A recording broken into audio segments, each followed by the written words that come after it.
Entering the kingdom, the soul's great need. I sought the world, but peace was not there. I courted learning, but truth was not revealed. I sojourned with philosophy, but my heart was sore with vanity. And I cried, where is peace to be found, and where is the hiding place of truth? Filius Lucius. Every human soul is in need. The expression of that need varies with individuals, but there is not one soul that does not feel it in some degree. It is a spiritual and casual need, which takes the form, in souls of particular development, of a deep and inexpressible hunger which the outward things of life, however abundantly they may be possessed, can never satisfy. Yet the majority, imperfect in knowledge and misled by appearances, seek to satisfy this hunger by striving for material possessions, believing that these will satisfy their need and bring them peace. Every soul, consciously or unconsciously, hungers for righteousness, and every soul seeks to gratify that hunger in its own particular way, and in accordance with its own particular state of knowledge. The hunger is one, and the righteousness is one, but the pathways by which righteousness is sought are many. They who seek consciously are blessed, and shall shortly find that final and permanent satisfaction of soul which righteousness alone can give, for they have come into a knowledge of the true path. They who seek unconsciously, although for a time they may bathe in a sea of pleasure, are not blessed, for they are carving out for themselves pathways of suffering over which they must walk with torn and wounded feet, and their hunger will increase, and the soul will cry out for its lost heritage, the eternal heritage of righteousness. Not in any of the three worlds, waking, dream, and sleep, can the soul find lasting satisfaction apart from the realization of righteousness. Bodied or disembodied, it is ceaselessly driven on by the discipline of suffering, until at last, in its extremity, it flies to its only refuge, the refuge of righteousness, and finds that joy, satisfaction, and peace which it had so long and so vainly sought. The great need of the soul, then, is the need of this permanent principle called righteousness, on which it may stand securely and restfully amid the tempest of earthly existence, no more bewildered, and whereon it may build the mansion of a beautiful, peaceful, and perfect life. It is the realization of this principle where the kingdom of heaven, the abiding home of the soul, resides, and which is the source and storehouse of every permanent blessing. Finding it, all is found; not finding it, all is lost. It is an attitude of mind, a state of consciousness, an ineffable knowledge, in which the struggle for existence ceases, and the soul finds itself at rest in the midst of plenty, where its great need, its every need, is satisfied, without strife and without fear. Blessed are they who earnestly and intelligently seek, for it is impossible that such should seek in vain. When I am pure, I shall have solved the mystery of life. I shall be sure, when I am free from hatred, lust, and strife. I am in truth, and truth abides in me. I shall be safe and sane and wholly free, when I am pure. It has been said that the laws of nature are cruel. It has likewise been said that they are kind. The one statement is the result of dwelling exclusively upon the fiercely competitive aspect of nature; the other results from viewing only the protective and kindly aspect. In reality, natural laws are neither cruel nor kind; they are absolutely just, are, in fact, the outworking of the indestructible principle of justice itself. The cruelty, and consequent suffering, which is so prevalent in nature, is not inherent in the heart and substance of life. It is a passing phase of evolution, a painful experience, which will ultimately ripen into the fruit of a more perfect knowledge, a dark night of ignorance and unrest, leading to a glorious morning of joy and peace. When a helpless child is burnt to death, we do not ascribe cruelty to the working of the natural law by virtue of which the child was consumed. We infer ignorance in the child, or carelessness on the part of its guardians. Even so, men and creatures are daily being consumed in the invisible flames of passion, succumbing to the ceaseless interplay of those fiery psychic forces which in their ignorance they do not understand, but which they shall at last learn how to control and use to their own protection, and not, as at present, foolishly employ them to their own destruction. To understand, control, and harmoniously adjust the invisible forces of its own soul is the ultimate destiny of every being and creature. Some men and women in the past have accomplished this supreme and exalted purpose. Some in the present have likewise succeeded, and until this is done, that place of rest wherein one receives all that is necessary for one's well-being and happiness without striving and with freedom from pain cannot be entered. In an age like the present, when in all civilized countries the string of life is strained to its highest pitch, when men and women, striving each with each in every department of life for the vanities and material possessions of this perishable existence, have developed competition to the utmost limit of endurance, and in such an age the sublimest heights of knowledge are scaled, the supremest spiritual conquests are achieved. For when the soul is most tired, its need is greatest, and where the need is great, great will be the effort. Where also the temptations are powerful, the greater and more enduring will be the victory. Men love the competitive strife with their fellows, while it promises and seems to bring them gain and happiness, but when the inevitable reaction comes, and the cold steel of selfish strife, which their own hands have forged, enters into their hearts, then, and not until then, do they seek a better way. Blessed are they that mourn; they have come to the end of strife, and have found the pain and sorrow to which it leads, for unto them, and unto them only, can open the door which leads to the kingdom of peace. In searching for this kingdom, it is necessary to fully understand the nature of that which prevents its realization, namely, the strife of nature, the competitive laws operative in human affairs, and the universal unrest, insecurity, and fear which accompany these factors. For without such an understanding there can be no sound comprehension as to what constitutes the true and false in life, and therefore no real spiritual advancement. Before the true can be apprehended and enjoyed, the false must be unveiled.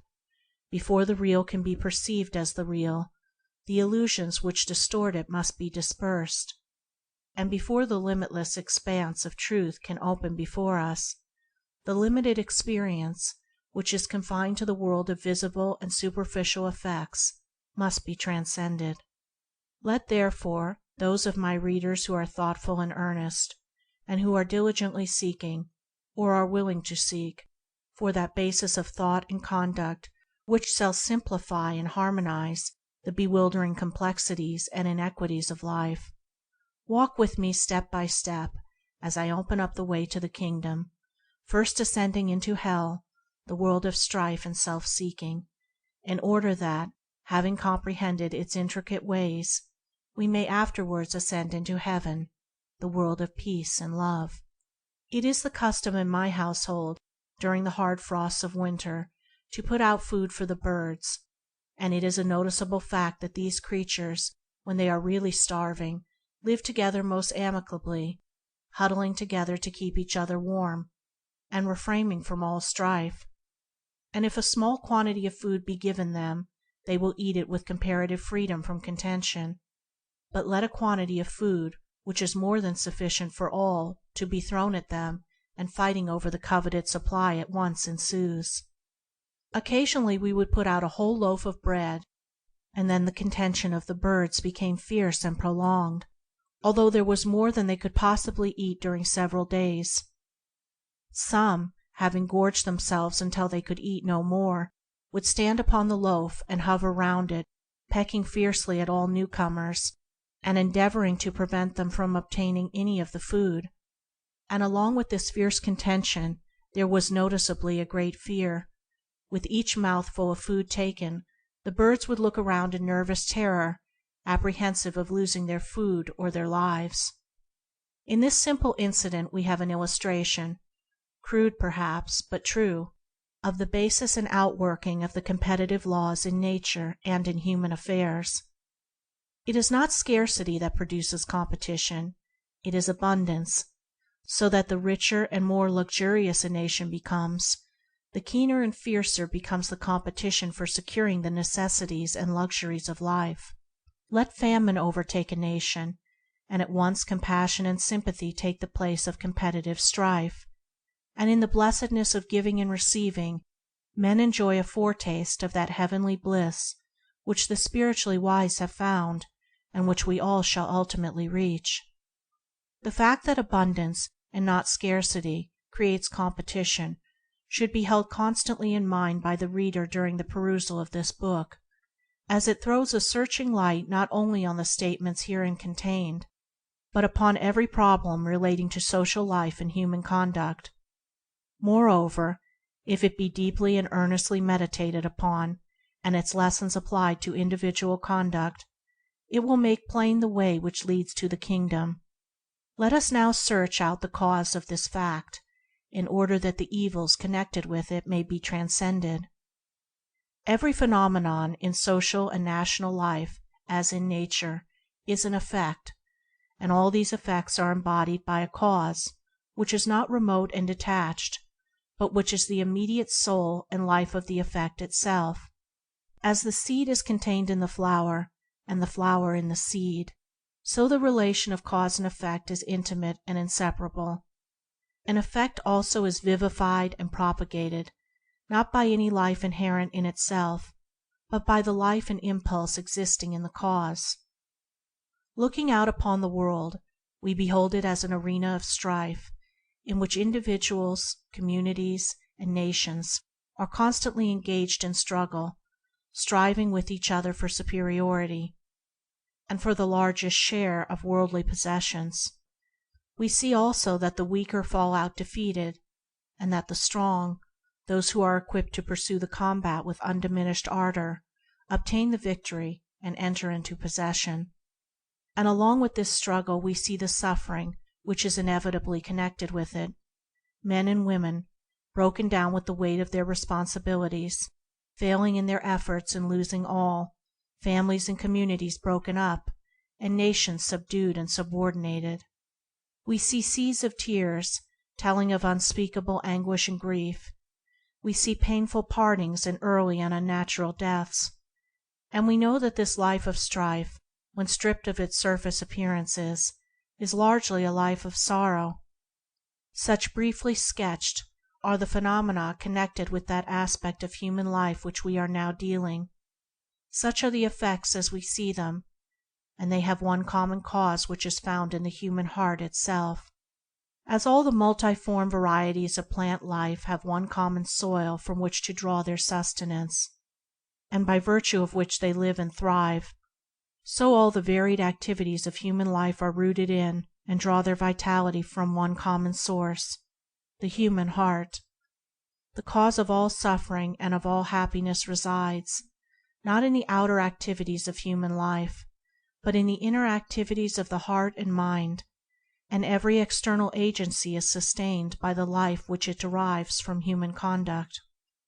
The organized life principle in man carves for itself outward channels along which it can pour its pent-up energies, makes for itself vehicles through which it can manifest its potency and reap its experience, and as a result we have our religions, social and political organizations.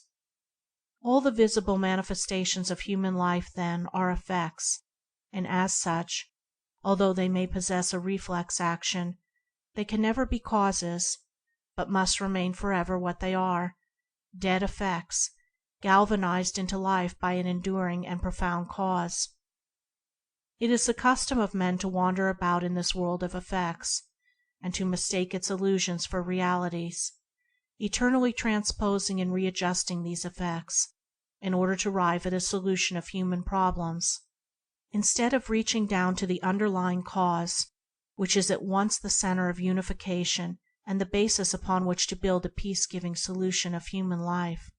The strife of the world in all its forms, whether it be war, social or political quarreling, sectarian hatred, private disputes, or commercial competition, has its origin in one common cause, namely, individual selfishness. And I employ this term selfishness in a far-reaching sense. In it I include all forms of self-love and egotism. I mean by it the desire to pander to and preserve at all costs the personality. This element of selfishness is the life and soul of competition and of competitive laws. Apart from it they have no existence. But in the life of every individual in whose heart selfishness in any form is harbored, these laws are brought into play, and the individual is subject to them. Innumerable economic systems have failed, and must fail, to exterminate the strife of the world. They are the outcome of the delusion that outward systems of government are the causes of that strife, whereas they are but the visible and transient effects of the inward strife, the channels through which it must necessarily manifest itself. To destroy the channel is, and must ever be, ineffectual, as the inward energy will immediately make for itself another, and still another, and another. Strife cannot cease, and the competitive laws must prevail so long as selfishness is fostered in the heart. All reforms fail where this element is ignored or unaccounted for.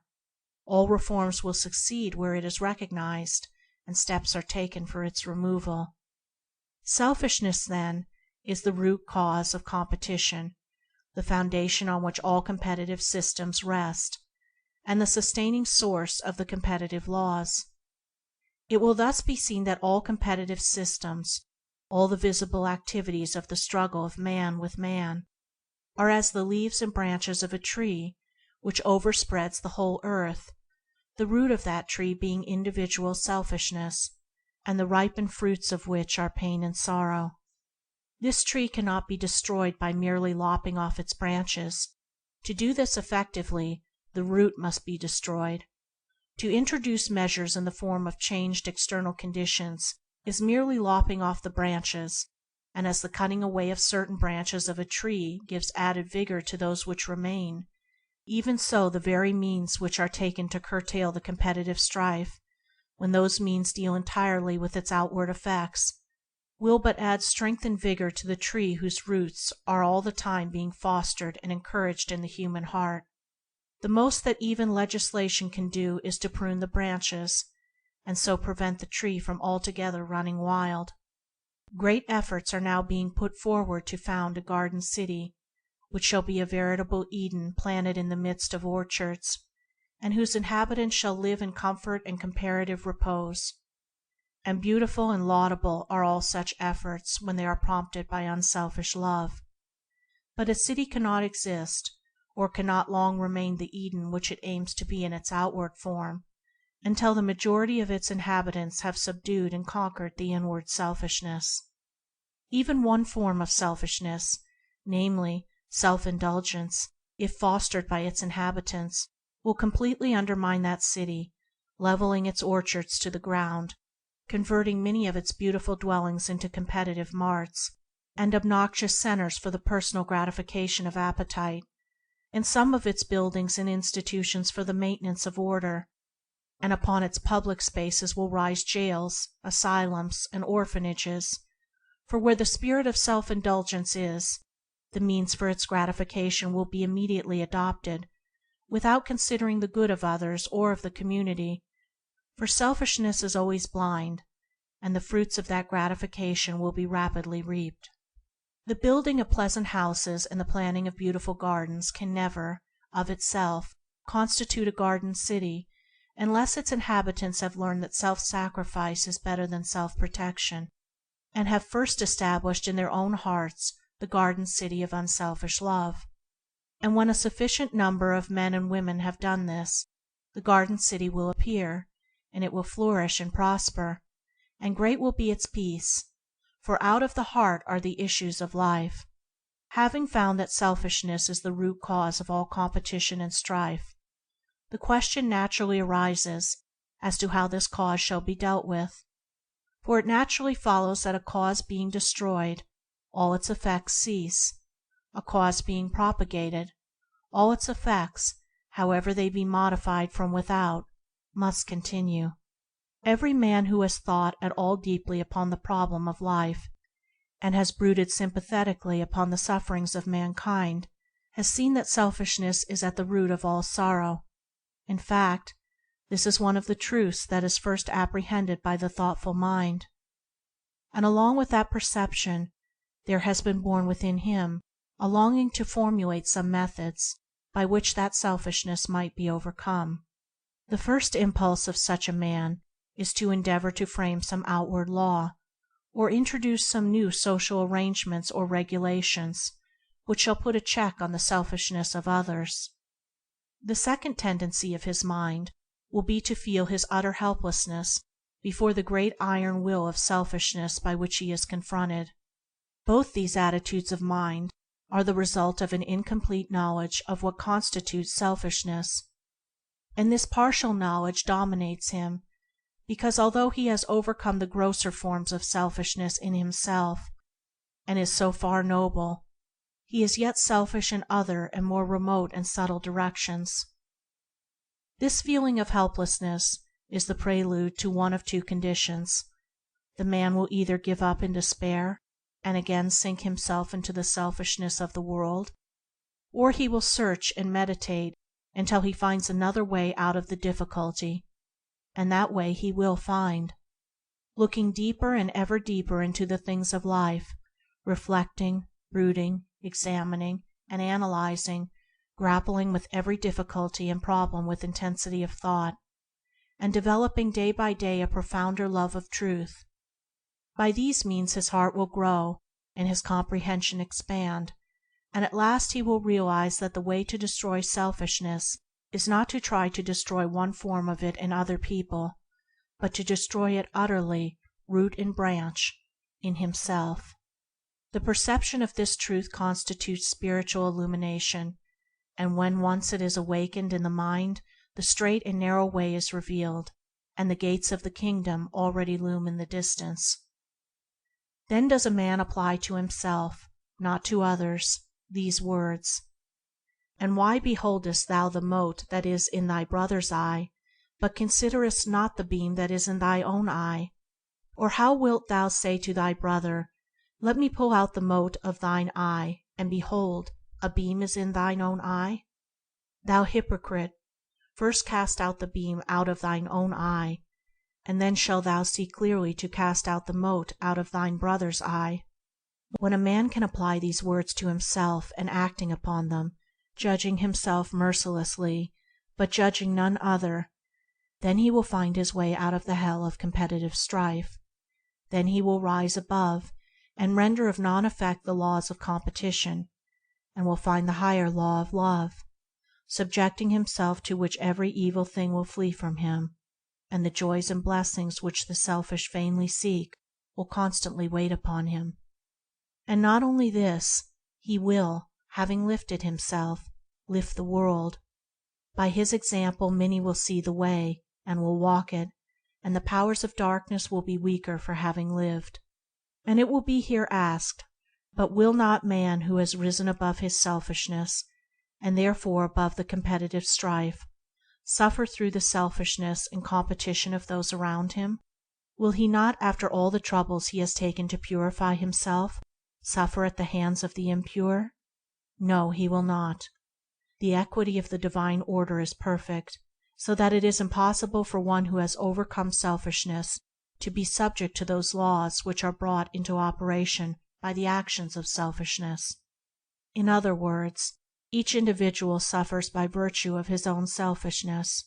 It is true that the selfish all come under the operation of the competitive laws, and suffer collectively, each acting, more or less, as the instrument by which the suffering of others is brought about, which makes it appear on the surface as though men suffered for the sins of others rather than their own. But the truth is that in a universe the very basis of which is harmony, and which can only be sustained by the perfect adjustment of all its parts, each unit receives its own measure of adjustment, and suffers by and of itself. Each man comes under the laws of his own being, never under those of another.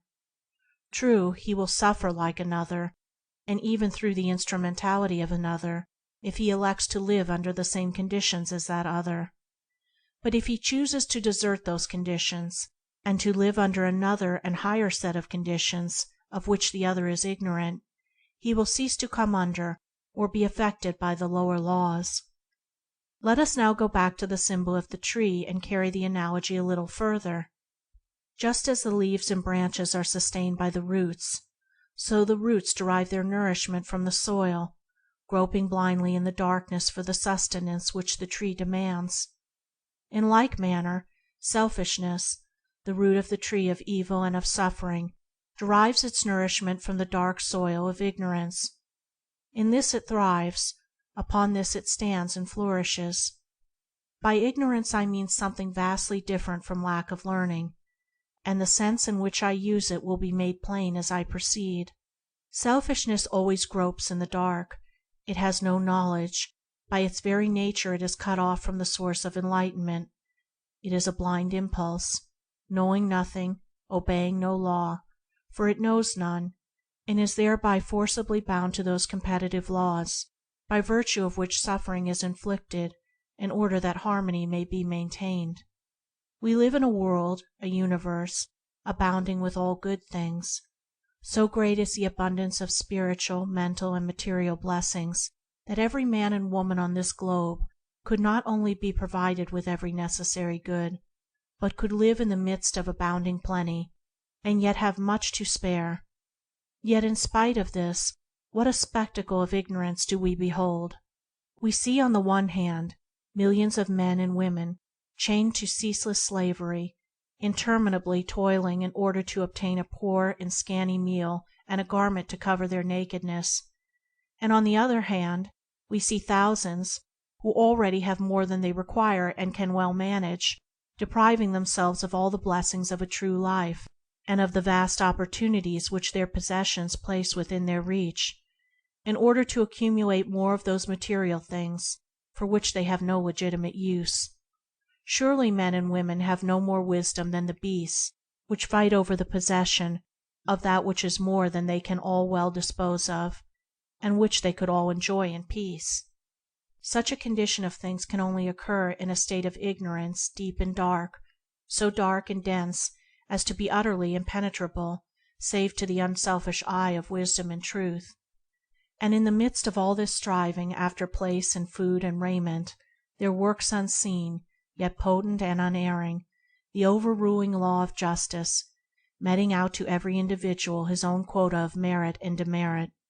It is impartial, it bestows no favors, it inflicts no unearned punishments. It knows not wrath nor pardon. Utter true it measures meet, its faultless balance weighs. Times are as naught, tomorrow it will judge, or after many days. The rich and poor alike suffer for their own selfishness, and none escapes. The rich have their particular sufferings as well as the poor. Moreover, the rich are continually losing their riches, the poor are continually acquiring them.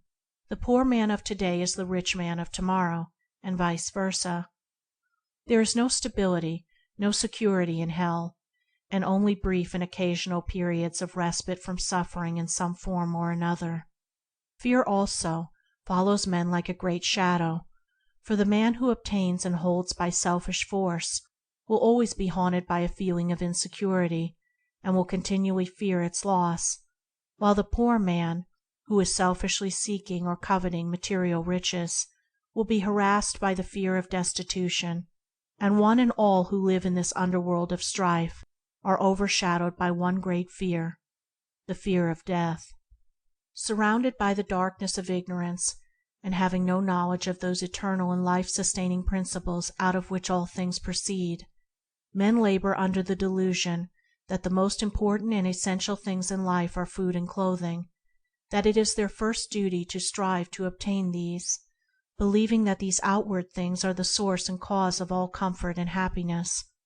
It is the blind animal instinct of self-preservation, the preservation of the body and personality, by virtue of which each man opposes himself to other men in order to get a living or secure a competency, believing that if he does not keep an incessant watch on other men and constantly renew the struggle, they will ultimately take the bread out of his mouth. It is out of this initial delusion that comes all the train of delusions, with their attendant sufferings. Food and clothing are not the essential things of life, not the causes of happiness. They are non-essentials, effects, and as such, proceed by a process of natural law from the essentials, the underlying cause. The essential things in life are the enduring elements in character: integrity, faith, righteousness, self-sacrifice, compassion, love, and out of these all good things proceed. Food and clothing and money are dead effects. There is in them no life, no power except that which we invest with them. They are without vice and virtue, and can neither bless nor harm. Even the body which men believe to be themselves, to which they pander, and which they long to keep, must very shortly be yielded up to the dust. But the higher elements of character are life itself, and to practice these, to trust them, and to live entirely in them, constitutes the kingdom of heaven.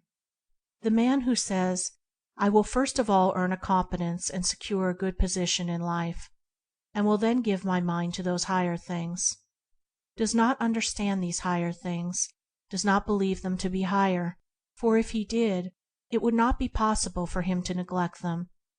He believes the material outgrowths of life to be higher, and therefore he seeks them first. He believes money, clothing, and position to be of vast and essential importance, righteousness and truth to be at best secondary, for a man always sacrifices that which he believes to be lesser to that which he believes to be greater.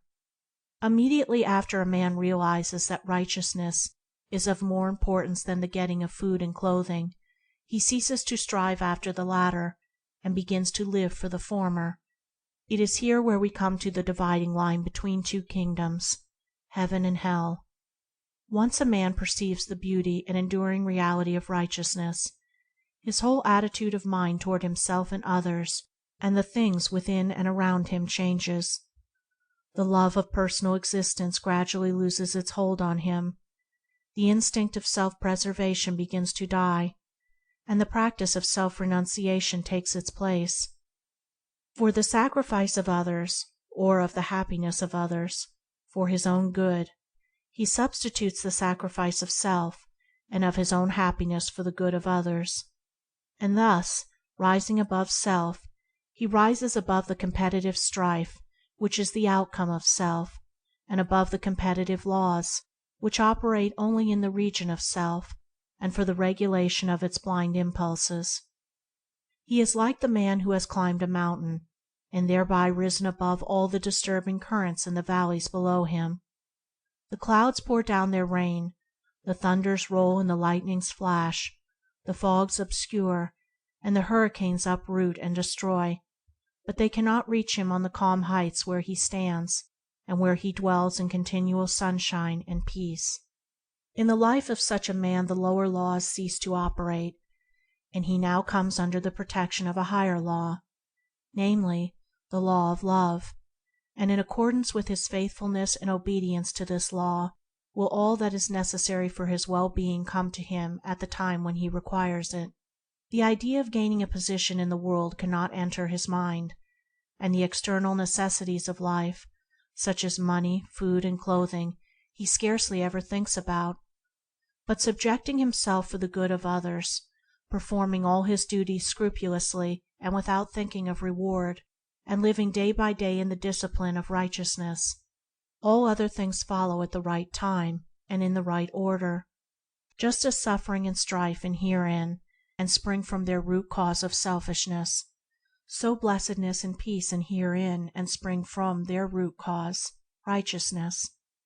and it is a full and all-embracing blessedness, complete and perfect in every department of life, for that which is morally and spiritually right is physically and materially right. Such a man is free, for he is freed from all anxiety, worry, fear, despondency, all those mental disturbances which derive their vitality from the elements of self, and he lives in constant joy and peace, and this while living in the very midst of the competitive strife of the world. Yet though walking in the midst of hell, its flames fall back before and around him, so that not one hair of his head can be singed. Though he walks in the midst of the lions of selfish force, for him their jaws are closed and their ferocity is subdued. Though on every hand men are falling around him in the fierce battles of life, he falls not, neither is he dismayed, for no deadly bullet can reach him, no poisoned shaft can pierce the impenetrable armor of his righteousness. Having lost the little, personal, self-seeking life of suffering, anxiety, fear, and want, he has found the illimitable, glorious, and self-perfecting life of joy and peace and plenty. Therefore take no thought, saying, "What shall we eat?" or "What shall we drink?" or "Wherewithal shall we be clothed?" For your heavenly Father knoweth ye have need of all these things. But seek ye first the kingdom of God and His righteousness, and all these things shall be added unto you. Entering the kingdom, the finding of a principle. Be still, my soul, and know that peace is within. Be steadfast, heart, and know that strength divine belongs to thee. Cease thy turmoil, mind, and thou the everlasting rest shalt find. How then shall a man reach the kingdom? By what process shall he find the light which alone can disperse his darkness? And in what way can he overcome the inward selfishness which is strong and deeply rooted? A man will reach the kingdom by purifying himself, and he can only do this by pursuing a process of self-examination and self-analysis. The selfishness must be discovered and understood before it can be removed. It is powerless to remove itself, neither will it pass away of itself. Darkness ceases only when light is introduced, so ignorance can only be dispersed by knowledge, selfishness by love. Seeing that in selfishness there is no security, no stability, no peace, the whole process of seeking the kingdom resolves itself into a search for a principle, a divine and permanent principle on which a man can stand secure, freed from himself, that is, from the personal element, and from the tyranny and slavery which that personal self exacts and demands. A man must first of all be willing to lose himself, his self-seeking self, before he can find himself, his divine self.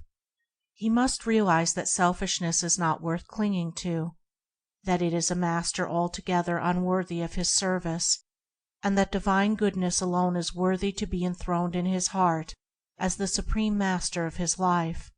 This means that he must have faith, for without this equipment there can be neither progress nor achievement. He must believe in the desirability of purity, in the supremacy of righteousness, in the sustaining power of integrity. He must ever hold before him the ideal and perfect goodness, and strive for its achievement with ever renewed effort and unflagging zeal. This faith must be nurtured and its development encouraged. As a lamp it must be carefully trimmed and fed and kept burning in his heart, for without its radiating flame no way will be seen in the darkness. He will find no pathway out of self. And as this flame increases and burns, with a steadier light, energy, resolution, and self-reliance will come to his aid, and with each step his progress will be accelerated, until at last the light of knowledge will begin to take the place of the lamp of faith, and the darkness will commence to disappear before its searching splendor. Into his spiritual sight will come the principles of the divine life, and as he approaches them, their incomparable beauty and majestic symmetry will astonish his vision, and gladden his heart with a gladness hitherto unknown. Along this pathway of self-control and self-purification, for such it is, every soul must travel on its way to the Kingdom. So narrow is this way, and so overgrown with the weeds of selfishness is its entrance, that it is difficult to find, and being found, cannot be retained except by daily meditation. Without this the spiritual energies grow weaker, and the man loses the strength necessary to continue. As the body is sustained and invigorated by material food, so the spirit is strengthened and renewed by its own food, namely, meditation upon spiritual things. He, then, who earnestly resolves to find the Kingdom will commence to meditate, and to rigidly examine his heart and mind and life in light of that supreme perfection which is the goal of his attainment. On his way to that goal he must pass through 3 gateways of surrender. The first is the surrender of desire. The second is the surrender of opinion. The third is the surrender of self. Entering into meditation, he will commence to examine his desires, tracing them out of his mind, and following up their effects in his life and upon his character, and he will quickly perceive that, without the renunciation of desire, a man remains a slave both to himself and to his surroundings and circumstances. Having discovered this, the first gate, that of the surrender of desire, is entered. Passing through this gate, he adopts a process of self-discipline, which is the first step in the purification of the soul. Hitherto he has lived as a slavish beast, eating, drinking, sleeping, and pursuing enjoyment at the beck and call of his lower impulses, blindly following and gratifying his inclinations without method, not questioning his conduct, and having no fixed centre from which to regulate his character and life. Now, however, he begins to live as a man. He curbs his inclinations, controls his passions, and steadies his mind in the practice of virtue. He ceases to pursue enjoyment, but follows the dictates of his reason, and regulates his conduct in accordance with the demands of an ideal. With the introduction of this regulating factor in his life, he at once perceives that certain habits must be abandoned. He begins to select his food, and to have his meals at stated periods, no longer eating at any time when the sight of food tempts his inclination. He reduces the number of meals per day, and also the quantity of food eaten. He no longer goes to bed by day or night to indulge in pleasurable indolence, but to give his body the rest it needs, and he therefore regulates his hours of sleep, rising early, and never encouraging the animal desire to indulge in dreamy indolence after waking. All those foods and drinks which are particularly associated with gluttony, cruelty, and drunkenness, he will dispose with altogether, selecting the mild and refreshing sustenance which nature provides in such rich profusion. These preliminary steps will at once be adopted, and as the path of self-government and self-examination is pursued, a clearer and even clearer perception of the nature, meaning, and effects of desire will be developed, until it will be seen that the mere regulation of one's desires is altogether inadequate and insufficient, and that the desires themselves must be abandoned, must be allowed to fall out of the mind, and to have no part of his character and life. It is at this point where the soul of the seeker will enter the dark valley of temptation, for these desires will not die without a struggle, and here the lamp of faith must be constantly fed and assiduously trimmed, for all the light that it can throw out will be required to guide and encourage the traveler in the dense gloom of this dark valley.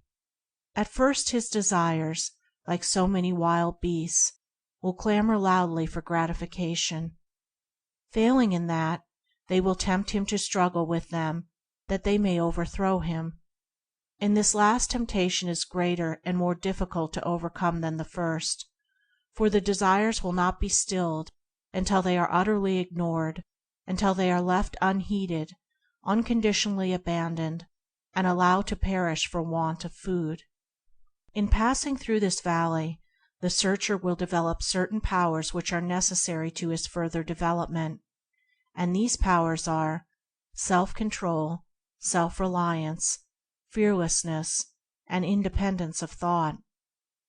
Here also he will have to pass through ridicule and mockery and false accusation, so much so that some of his best friends, even those whom he most unselfishly loves, will accuse him of folly and inconsistency, and will do all they can to argue him back to the life of animal indulgence, self-seeking, and petty personal strife.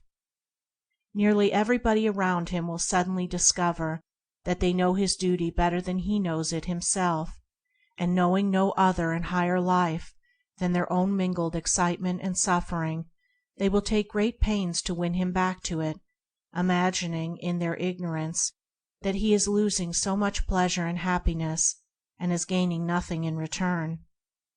At first this attitude of others toward him will arouse in him acute suffering, but he will rapidly discover that this suffering is caused by his own vanity and selfishness, and is the result of his own subtle desire to be appreciated, admired, and well thought of, and as immediately this knowledge is arrived at, he will rise into a higher state of consciousness, where these things can no longer reach him and inflict pain.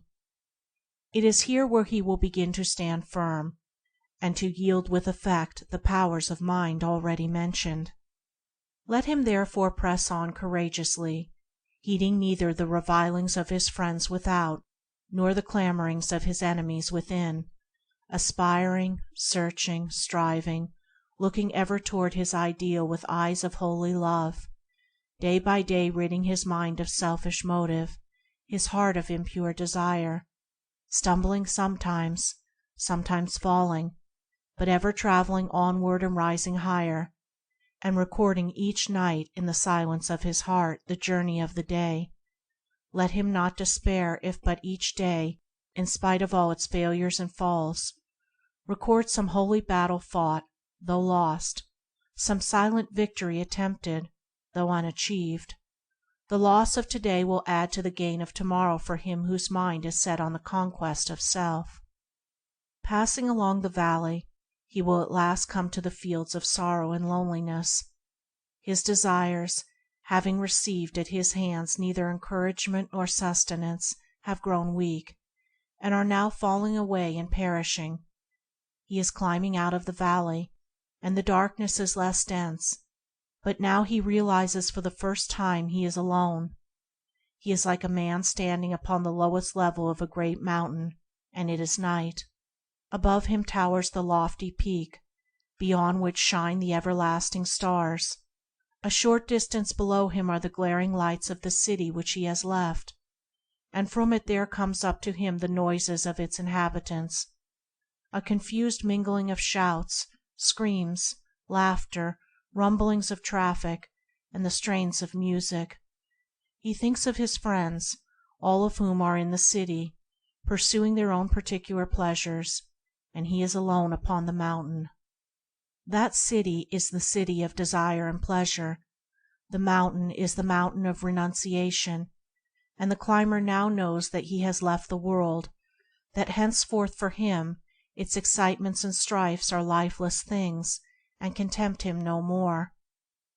Resting a while in this lonely place, he will taste of sorrow and learn its secret. Harshness and hatred will pass from him, his heart will grow soft, and the first faint broodings of that divine compassion, which shall afterwards absorb his whole being, will overshadow and inspire him.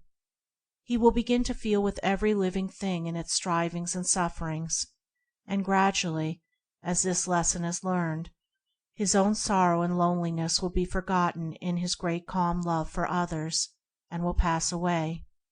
Here also he will begin to perceive and understand the workings of those hidden laws which govern the destinies of individuals and nations.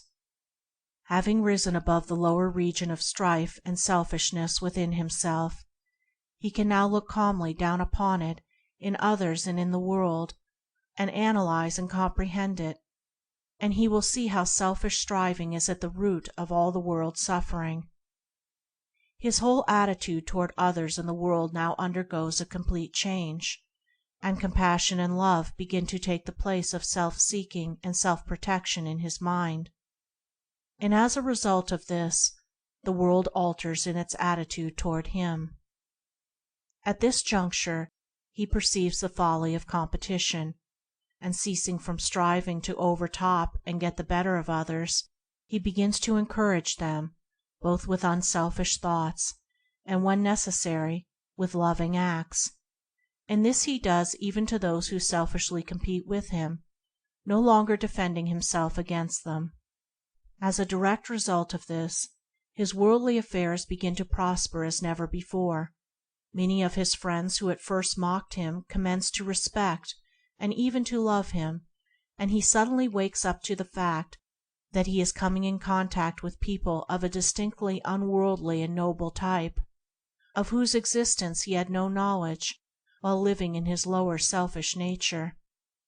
From many parts and from long distances these people will come to him, to minister to him, and that he may minister to them. Spiritual fellowship and loving brotherhood will become potent in his life, and so he will pass beyond the fields of sorrow and loneliness. The lower competitive laws have now ceased to operate in his life, and their results, which are failure, disaster, exposure, and destitution, can no longer enter into and form part of his experience. And this not merely because he has risen above the lower forms of selfishness in himself, but because also, in so rising, he has developed certain power of mind by which he is enabled to direct and govern his affairs with a more powerful and masterly hand. He, however, has not yet travelled far, and unless he exercises constant watchfulness, may at any time fall back into the lower world of darkness and strife, reviving its empty pleasures and galvanizing back to life its dead desires. And especially is there danger when he reaches the greatest temptation through which man is called to pass, the temptation of doubt. Before reaching, or even perceiving, the second gate, that of surrender of opinion, the pilgrim will come upon a great soul desert, the desert of doubt, and here for a time he will wander around, and despondency, indecision, and uncertainty, a melancholy brood, will surround him like a cloud, hiding from his view the way immediately in front of him. A new and strange fear, too, will possibly overtake him, and he will begin to question the wisdom of the course he is pursuing.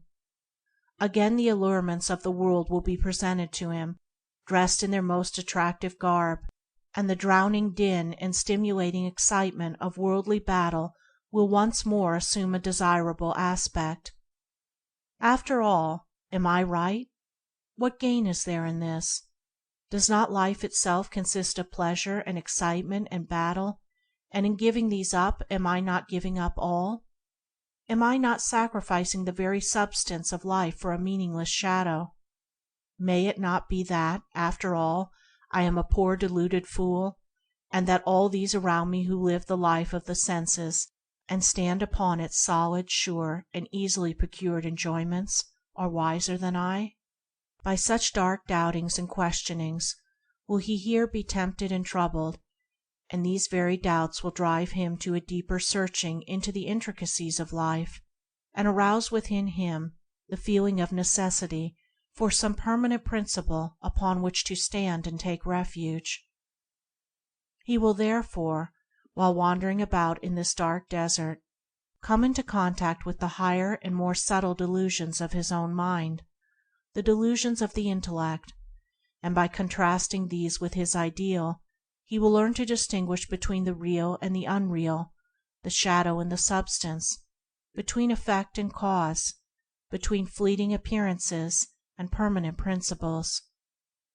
In the desire of doubt, a man is confronted with all forms of illusion, not only the illusions of the senses, but also those of abstract thought and religious emotion.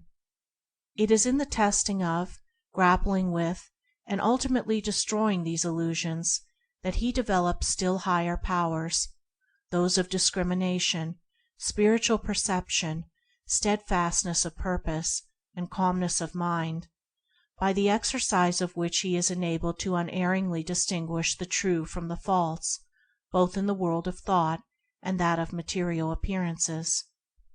Having acquired these powers, and learning how to use them in his holy warfare as weapons against himself, he now emerges from the desert of doubt. The mists and mirages of delusion vanish from his pathway, and there looms before him the second gate, the gateway of the surrender of opinion. As he approaches this gate, he sees before him the whole pathway along which he is traveling, and for a space obtains a glimpse of the glorious heights of attainment toward which he is moving. He sees the temple of the higher life in all its majesty, and already he feels within him the strength and joy and peace of conquest. With Sir Galahad he can now exclaim, "I saw the Grail, the Holy Grail, and one will crown me king far in the spiritual city," for he knows that his ultimate victory is assured. He now enters upon a process of self-conquest, which is altogether distinct from that which he has hitherto pursued. Up to the present he has been overcoming, transmuting, and simplifying his animal desires. Now he commences to transmute and simplify his intellect. He has so far been adjusting his feelings to his ideals.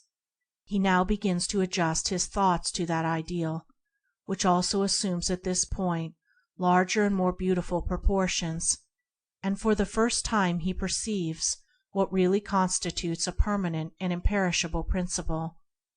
He sees that the righteousness for which he has been searching is fixed and invariable, that it cannot be accommodated to man, but that man must reach up to and obey it, that it consists of an undeviating line of conduct, apart from all considerations of loss or gain, of reward or punishment, that in reality it consists in abandoning self, with all the sins of desire, opinion, and self-interest of which that self is composed, and in living the blameless life of perfect love toward all men and creatures. Such a life is fixed and perfect. It is without turning, change, or qualification, and demands a sinless and perfect conduct. It is therefore the direct antithesis of the worldly life of self. Perceiving this, the seeker sees that although he has purified himself with a purity to which few aspire, and which the world cannot understand, he is still defiled with a defilement which is difficult to wash away. He loves his own opinions, and has all along been confounding them with truth, with the principle for which he is seeking. He is not yet free from strife, and is still involved in the competitive laws as they occur in the higher realm of thought. He still believes that he, in his opinions, is right, and that others are wrong, and in his egotism has even fallen so low as to bestow a mock pity on those who hold opinions the reverse of his own. But now, realizing this more subtle form of selfishness with which he is enslaved, and perceiving all the train of sufferings which spring from it, having also acquired the priceless possession of spiritual discernment, he reverently bends his head and passes through the second gateway toward his final peace. And now, clothing his soul with the colorless garment of humility, he bends all his energies to the uprooting of those opinions which he has hitherto loved and cherished. He now learns to distinguish between truth, which is one and unchangeable, and his own and others' opinions about truth, which are many and changeable. He sees that his opinions about goodness, purity, compassion, and love are very distinct from those qualities themselves, and that he must stand upon those divine principles and not upon his opinions. Hitherto he has regarded his opinions as of great value, and the opinions of others as worthless.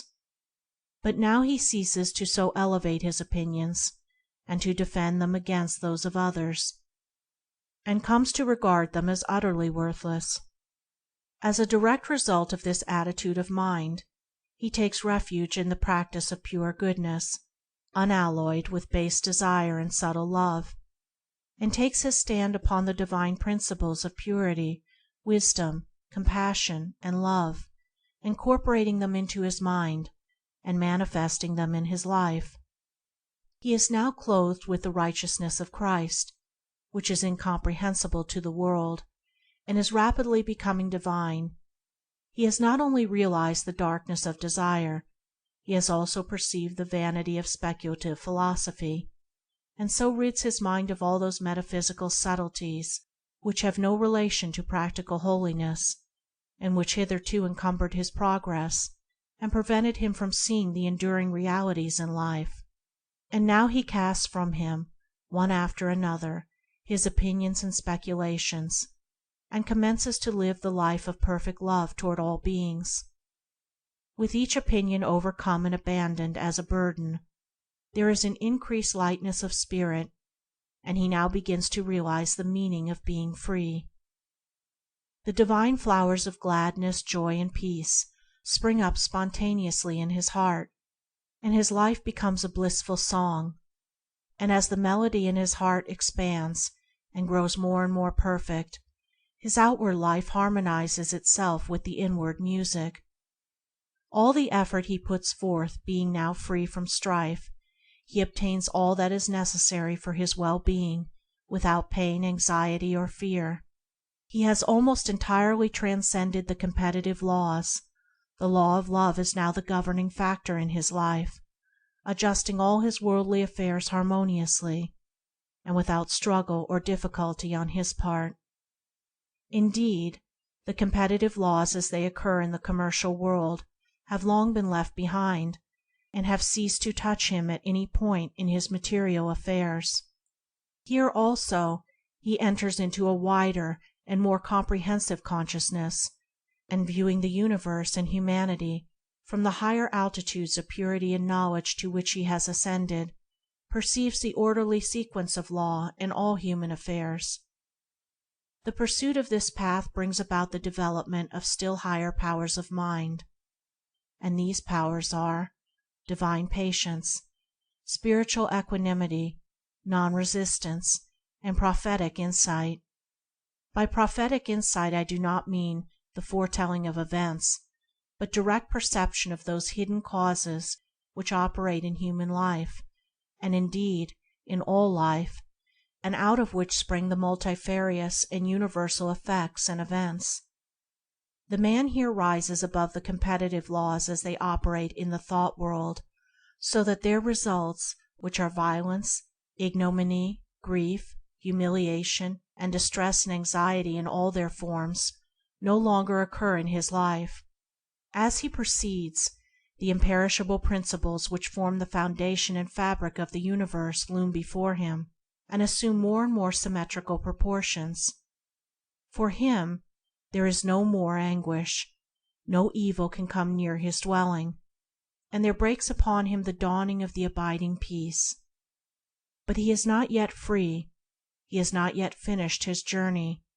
He may rest here, and that as long as he chooses, but sooner or later he will rouse himself to the last effort, and will reach the final goal of achievement, the selfless state, the divine life.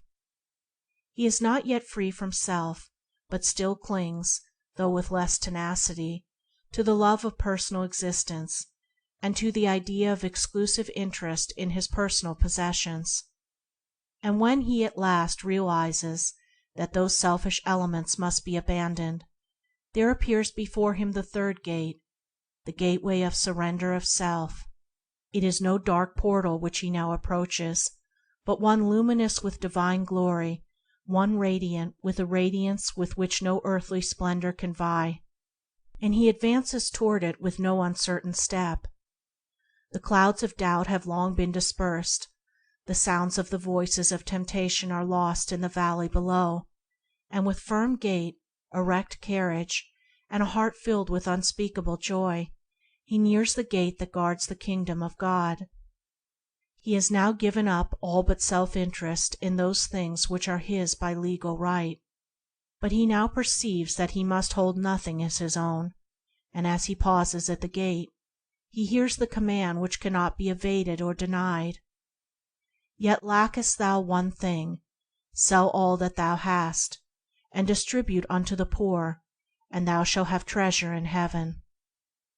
And passing through the last gate, he stands glorious, radiant, free, detached from the tyranny of desire, of opinion, of self, a divine man, harmless, patient, tender, pure. He has found that for which he has been searching, the Kingdom of God and His righteousness. The journey to the Kingdom may be a long and tedious one, or it may be short and rapid. It may occupy a minute, or it may take 1,000 ages. Everything depends on the faith and belief of the searcher. The majority cannot enter in because of their unbelief. For how can men realize righteousness when they do not believe in it, nor in the possibility of its accomplishment? Neither is it necessary to leave the outer world and one's duties therein.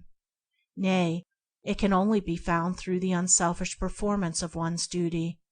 Some there are whose faith is so great that when this truth is presented to them, they can let all the personal elements drop almost immediately out of their minds and enter into their divine heritage.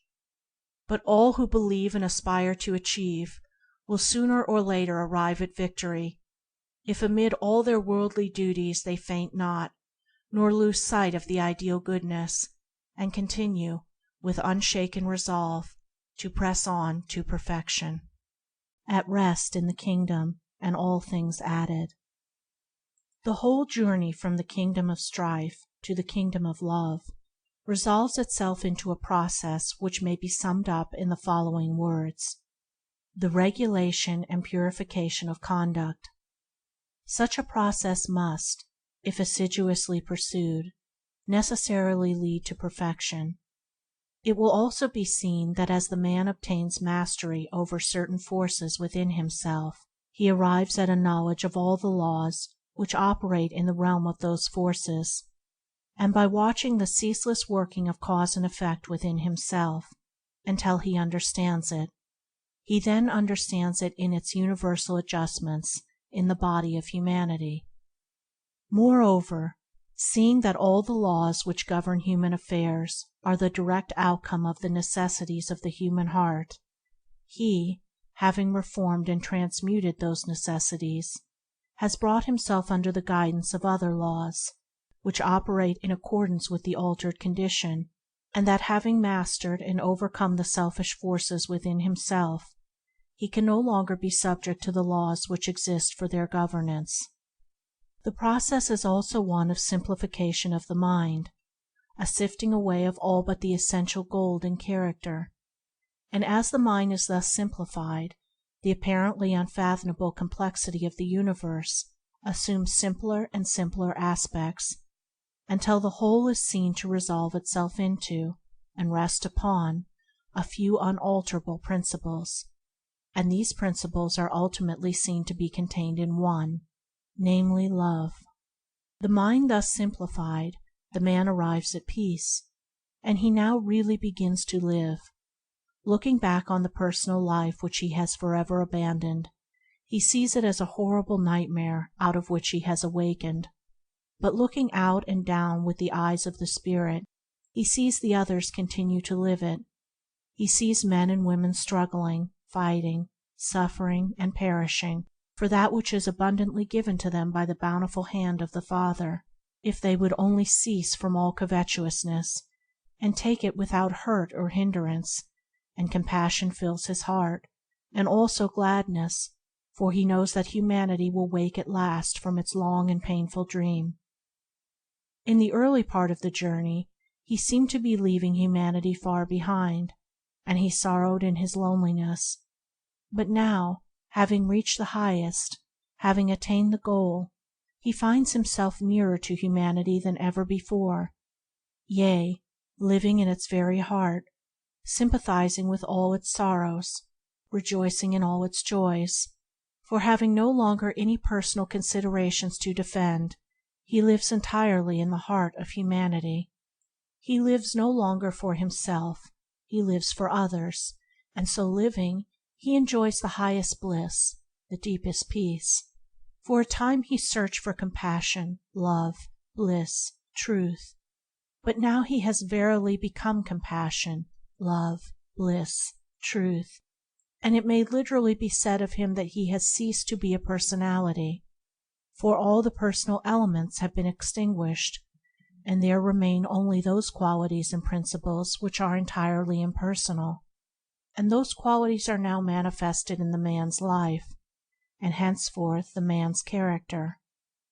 And having ceased from the protection of the self, and living constantly in compassion, wisdom, and love, he comes under the protection of the highest law, the law of love, and he understands that law, and consciously cooperates with it, yea, is himself inseparably identified with the law. Foregoing self, the universe grows I, and he whose nature is compassion, wisdom, and love cannot possibly need any protection, for those principles themselves constitute the highest protection, being the real, the divine, the immortal in all men and women, and constituting the indestructible reality in the cosmic order. Neither does he need to seek enjoyment whose very nature is bliss, joy, and peace. As for competing with others, with whom should he compete who has lovingly identified himself with all? With whom should he struggle who has sacrificed himself for all? Whose blind, misguided, and ineffectual competition should he fear who has reached the source of all blessedness, and who receives at the hands of the Father all necessary things? Having lost himself, his selfish personality, he has found himself, his divine nature, love, and love and all the effects of love now compose his life. He can now joyfully exclaim, I have made the acquaintance of the Master of Compassion, I have put on the garment of the perfect law, I have entered the realm of the Great Reality. Wandering is ended, for rest is accomplished. Pain and sorrow have ceased, for peace is entered into. Confusion is dissolved, for unity is made manifest.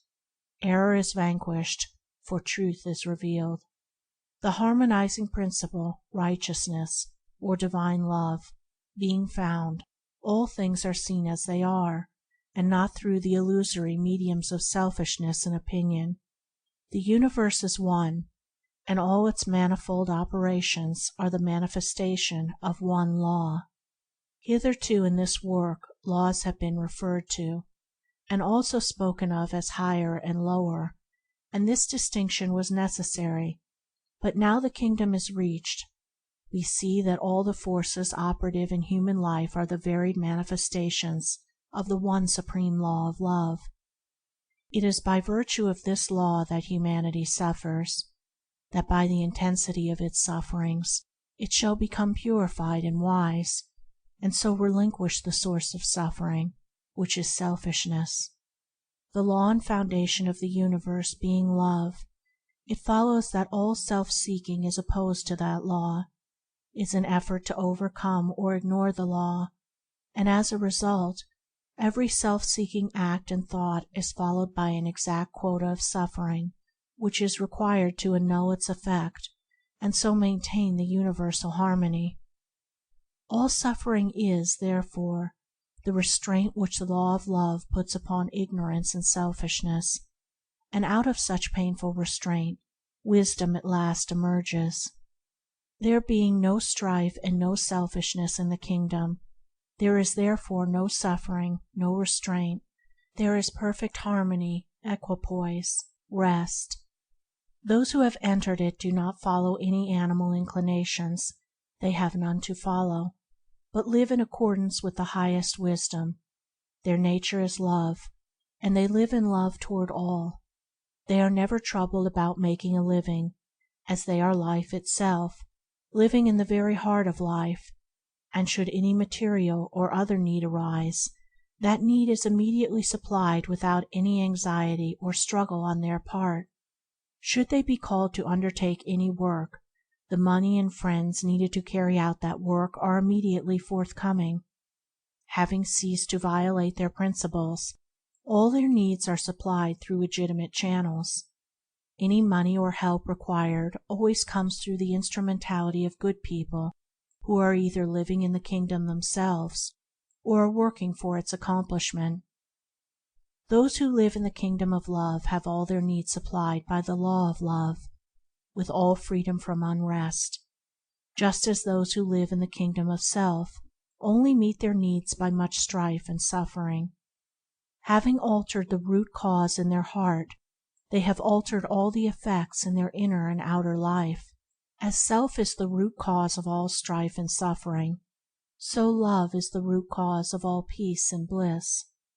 Those who are at rest in the kingdom do not look for happiness to any outward possession.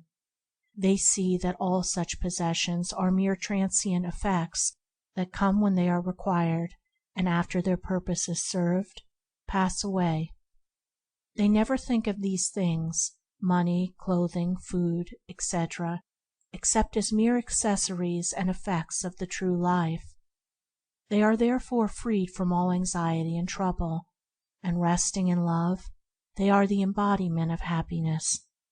Standing upon the imperishable principles of purity, compassion, wisdom, and love, they are immortal, and they know they are immortal. They are one with God, the Supreme Good, and they know they are one with God. Seeing the realities of these things, they can find no room anywhere for condemnation. All the operations that occur upon the earth they see as instruments of the good law, even those called evil. All men are essentially divine, though unaware of their divine nature, and all their acts are efforts, even though many of them are dark and impotent, to realize some higher good. All so-called evil is seen to be rooted in ignorance, even those deeds that are called deliberately wicked, so that condemnation ceases, and love and compassion become all in all. But let it not be supposed that the children of the kingdom live in ease and indolence. These two sins are the first that have to be eradicated when the search for the kingdom is entered upon. They live in a peaceful activity. In fact, they only truly live, for the life of self with its train of worries, griefs, and fears is not real life. They perform all their duties with the most scrupulous diligence, apart from thoughts of self, and employ all their means, as well as powers and faculties, which are greatly intensified, in building up the kingdom of righteousness in the hearts of others and in the world around them. This is their work, first by example, then by precept. Having sold all that they have, renounced all self-interest in their possessions, they now give to the poor, give of their rich store of wisdom, love, and peace to the needy in spirit, the weary and broken-hearted, and follow the Christ whose name is love. And they have sorrow no more, but live in perpetual gladness, for though they see suffering in their world, they also see the final bliss in the eternal refuge of love, to which whosoever is ready may come now, and to which all will come at last. The children of the kingdom are known by their life. They manifest the fruits of the Spirit: love, joy, peace, long-suffering, kindness, goodness, faithfulness, meekness, temperance, self-control. Under all circumstances and vicissitudes, they are entirely free from anger, fear, suspicion, jealousy, caprice, anxiety, and grief. Living in the righteousness of God, they manifest qualities which are the very reverse of those which occur in the world, and which are regarded by the world as foolishness. They demand no rights, they do not defend themselves, do not retaliate, do good to those who attempt to injure them, manifest the same gentle spirit toward those who oppose and attack them as toward those who agree with them, do not pass judgment on others, condemn no person and no system, and live at peace with all. The kingdom of heaven is perfect trust, perfect knowledge, perfect peace. All is music, sweetness, and tranquility. No irritations, no bad tempers, no harsh words, no suspicions, no lust, and no disturbing elements can enter there. Its children live in perfect sweetness, forgiving and forgiven, ministering to others with kindly thoughts and words and deeds. And that kingdom is in the heart of every man and woman. It is their rightful heritage, their own kingdom, theirs to enter now. But no sin can enter therein, no self-born thought or deed can pass its golden gates, no impure desire can defile its radiant robes. All may enter it who will, but all must pay the price, and that is the unconditional abandonment of self. If thou wilt be perfect, sell all that thou hast. But at these words the world turns away sorrowful, for it is very rich, rich in money which it cannot keep, rich in fears which it cannot let go, rich in selfish loves to which it greedily clings, rich in grievous partings which it would fain escape, rich in seeking employment, rich in pain and sorrow, rich in strife and suffering, rich in excitement and woe, rich in all things which are not riches, but poor in riches themselves, which are not to be found outside the kingdom, rich in all things that pertain to darkness and death, but poor in those things which are light and life. He then who would realize the kingdom, let him pay the price and enter. If he have a great and holy faith, he can do it now, letting fall from him like a garment the self to which he has been clinging, stand free. If he have less faith, he must rise above self more slowly, and find the kingdom by daily effort and patient work. The temple of righteousness is built, and its 4 walls are the 4 principles: purity, wisdom, compassion, love. Peace is its roof, its floor is steadfastness, its entrance door is selfless duty, its atmosphere is inspiration, and its music is the joy of the perfect. It cannot be shaken, and being eternal and indestructible, there is no more need to seek protection in taking thought for the things of tomorrow. And the kingdom of heaven being established in the heart, the obtaining of the material necessities of life is no more considered, for having found the highest, all these things are added as effect to cause. The struggle for existence has ceased, and the spiritual, mental, and material needs are daily supplied from the universal abundance. Long I sought thee, Spirit holy, Master Spirit, meek and lowly, sought thee with a silent sorrow, brooding over the woes of men, vainly sought thy yoke of meekness 'neath the weight of woe and weakness, finding not, yet in my failing, seeking over and over again. In unrest and doubt and sadness dwelt I, yet I knew thy gladness waited somewhere, somewhere greeted torn and sorrowing hearts like mine, knew that somehow I should find thee, leaving sin and woe behind me, and at last thy love would bid me enter into rest divine. Hatred, mockery, and reviling scorched my seeking soul, defiling that which should have been thy temple, wherein thou shouldest move and dwell, praying, striving, hoping, calling, suffering, sorrowing in my falling.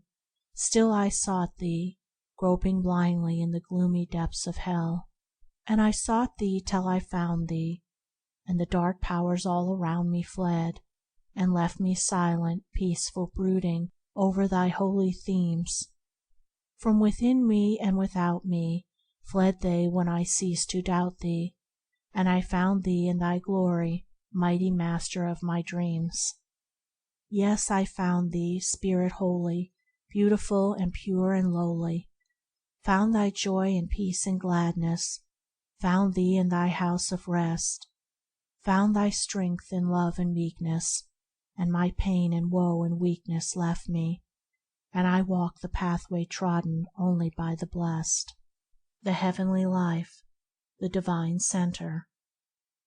The secret of life, of abundant life, with its strength, its felicity, and its unbroken peace, is to find the divine center within oneself, and to live in and from that, instead of in that outer circumference of disturbances, the clamors, cravings, and argumentations which make up the animal and intellectual man. These selfish elements constitute the mere husks of life, and must be thrown away by him who would penetrate to the central heart of things, to life itself.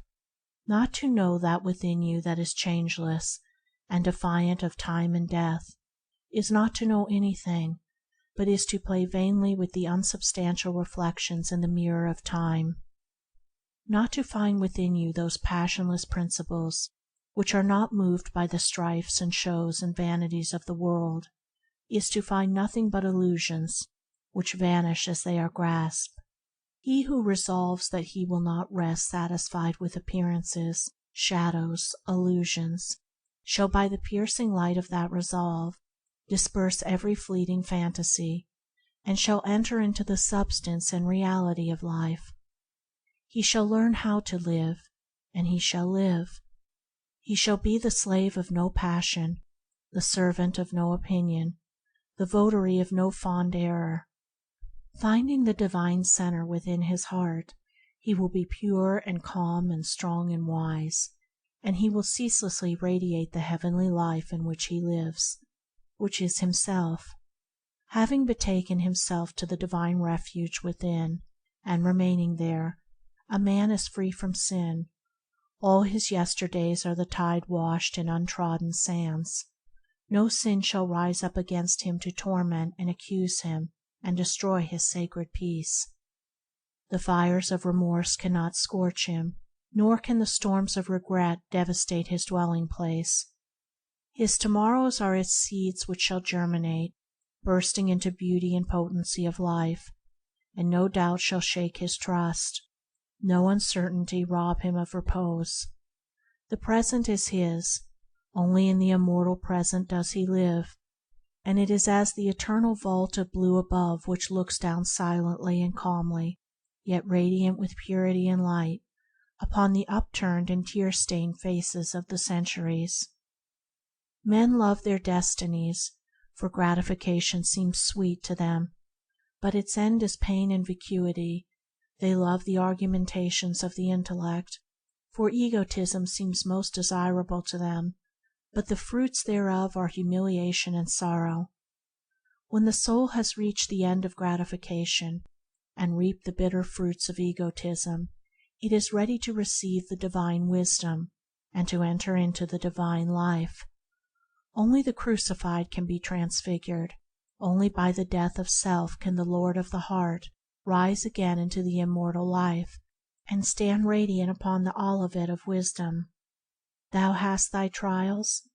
Every outward trial is the result of an inward imperfection. Thou shalt grow wise by knowing this, and shalt thereby transmute trial into active joy, finding the kingdom where trial cannot come.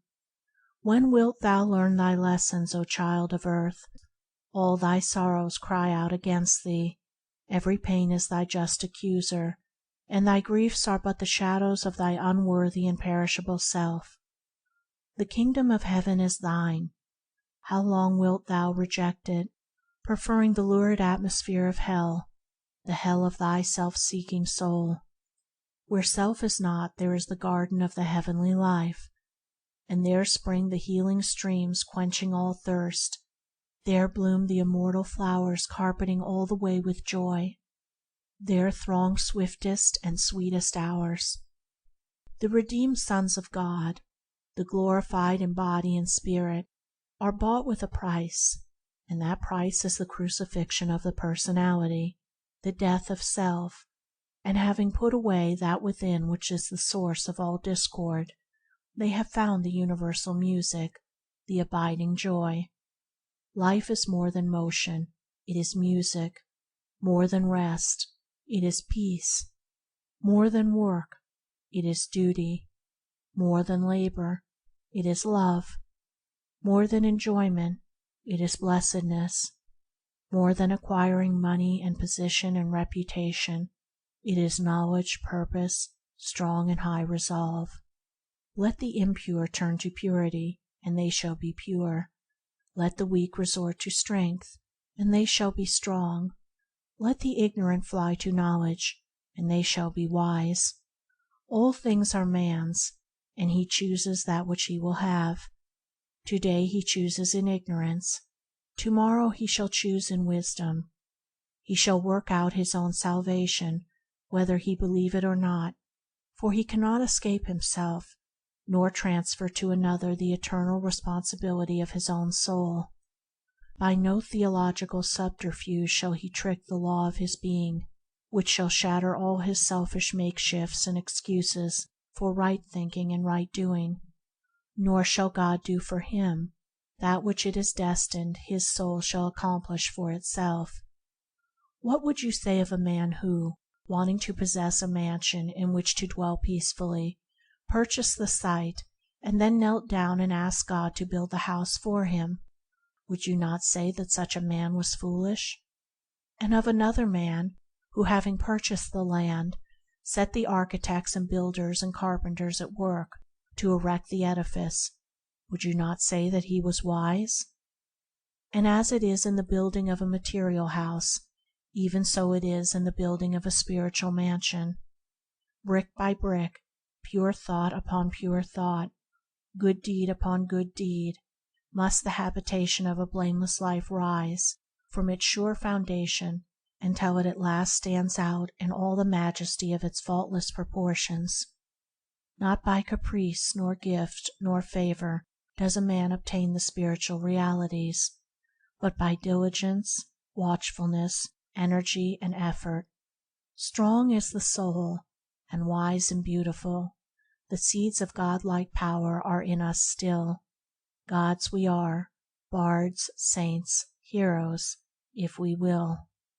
The spiritual heart of man is the heart of the universe, and finding that heart, man finds strength to accomplish all things. He finds there also the wisdom to see things as they are. He finds there the peace that is divine. At the center of man's being is the music which orders the stars, the eternal harmony. He who would find blessedness, let him find himself. Let him abandon every discordant desire, every inharmonious thought, every unlovely habit and deed, and he will find that grace and beauty and harmony which form the indestructible essence of his own being. Men fly from creed to creed and find unrest. They travel in many lands and discover disappointment. They build themselves beautiful mansions and plant pleasant gardens and reap ennui and discomfort. Not until a man falls back upon the truth within himself does he find rest and satisfaction. Not until he builds the inward mansion of faultless conduct does he find the endless and incorruptible joy, and having obtained that, he will infuse into it all his outward doings and possessions. If a man would have peace, let him exercise the spirit of peace. If he would find love, let him dwell in the spirit of love. If he would escape suffering, let him cease to inflict it. If he would do noble things for humanity, let him cease to do ignoble things for himself. If he will but quarry the mine of his own soul, he shall find there all the materials for building whatsoever he will, and he shall find there also the central rock on which to build in safety. Howsoever a man works to right the world, it will never be righted until he has put himself right. This may be written upon the heart as a mathematical axiom. It is not enough to preach purity. Men must cease from lust. To exhort love, they must abandon hatred. To extol self-sacrifice, they must yield up self. To adorn with mere words the perfect life, they must be perfect. When a man can no longer carry the weight of his many sins, let him fly to the Christ, whose throne is the center of his own heart, and he shall become light-hearted, entering the glad company of the immortals. When he can no longer bear the burden of his accumulated learning, let a man leave his books, his science, his philosophy, and come back to himself, and he shall find within that which he outwardly sought and found not, his own divinity. He ceases to argue about God who has found God within. Relying upon that calm strength which is not the strength of self, he lives God, manifesting in his daily life the highest goodness, which is eternal life. Now is thy reality in which time is contained. It is more and greater than time. It is an ever-present reality.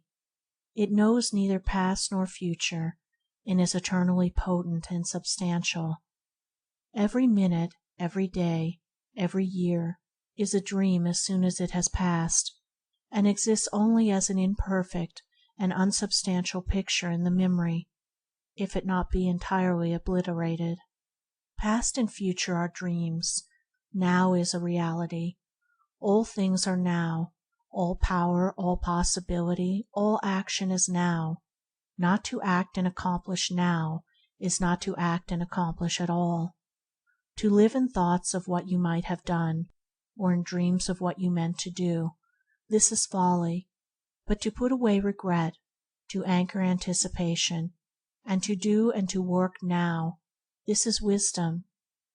Whilst a man is dwelling upon the past or future, he is missing the present. He is forgetting to live now. All things are possible now, and only now. Without wisdom to guide him, and mistaking the unreal for the real, a man says, "If I had done so and so last week, last month, or last year, it would have been better with me today." Or, "I know what is best to be done, and I will do it tomorrow." The selfish cannot comprehend the vast importance and value of the present, and fail to see it as the substantial reality of which past and future are the empty reflections. It may truly be said that past and future do not exist except as negative shadows, and to live in them, that is, in the regretful and selfish contemplation of them, is to miss the reality in life. The present is all thou hast for thy sure possessing. Like the patriarch's angel, hold it fast till it gives its blessing. All which is real now remaineth, and fadeth never. The hand which upholds it now sustaineth the soul for ever. Then of what is to be, and of what is done, why querest thou? The past and the time to be are one, and both are now. Man has all power now, but not knowing this, he says, "I will be perfect next year, or in so many years, or in so many lives." The dwellers in the kingdom of God, who live only in the now, say, "I am perfect now," and refraining from all sin now, and ceaselessly guarding the portals of the mind, not looking to the past nor to the future, nor turning to the left or right, they remain eternally holy and blessed. Now is the accepted time. Now is the day of salvation. Say to yourself, "I will live in my ideal now. I will manifest my ideal now. I will be my ideal now, and all that tempts me away from my ideal I will not listen to. I will listen only to the voice of my ideal." Thus resolving and thus doing, you shall not depart from the highest, and shall eternally manifest the true. Afoot and light-hearted, I take to the open road. Henceforth I ask not good fortune, I myself am good fortune. Henceforth I whimper no more, postpone no more, need nothing. Done with the indoor complaints, libraries, querulous criticisms, strong and content, I take to the open road. Cease to tread every byway of dependence, every winding sideway that tempts thy soul into the shadowland of the past and the future, and manifest thy native and divine strength now. Come out into the open road. That which you would be, and hope to be you, may be now. Non-accomplishment resides in your perpetual postponement, and having the power to postpone, you also have the power to accomplish, to perpetually accomplish. Realize this truth, and you shall be today, and every day, the ideal man of whom you dreamed. Virtue consists in fighting sin day after day, but holiness consists in leaving sin. unnoticed and ignored, to die by the wayside, and this is done, and can only be done, in the living now. Say not unto thy soul, Thou shalt be pure tomorrow, but rather say, Thou shalt be pure now. Tomorrow is too late for anything, and he who sees his help and salvation in tomorrow shall continually fail and fall today. Thou didst fall yesterday, didst sin grievously. Having realized this, leave it, instantly and forever, and watch that thou sinnest not now. The while thou art bewailing the past, every gate of thy soul remains unguarded against the entrance of sin now. Thou shalt not rise by grieving over the irremediable past, but by remedying the present. The foolish man, loving the boggy side path of procrastination rather than the firm highway of present effort, says, I will rise early tomorrow, I will get out of debt tomorrow, I will carry out my intentions tomorrow. But the wise man, realizing the momentous import of the eternal now, rises early today, keeps out of debt today, carries out his intentions today, and so never departs from the strength and peace and ripe accomplishment. That which is done now remains, that which is to be done tomorrow does not appear. It is wisdom to leave that which has not arrived, and to attend to that which is, and to attend to it with such a consecration of soul and concentration of effort as shall leave no possible loophole for regret to creep in. A man's spiritual comprehension being clouded by the illusions of self, he says, I was born on such a day, so many years ago, and shall die at my allotted time. But he was not born, neither will he die, for how can that which is immortal, which eternally is, be subject to birth and death?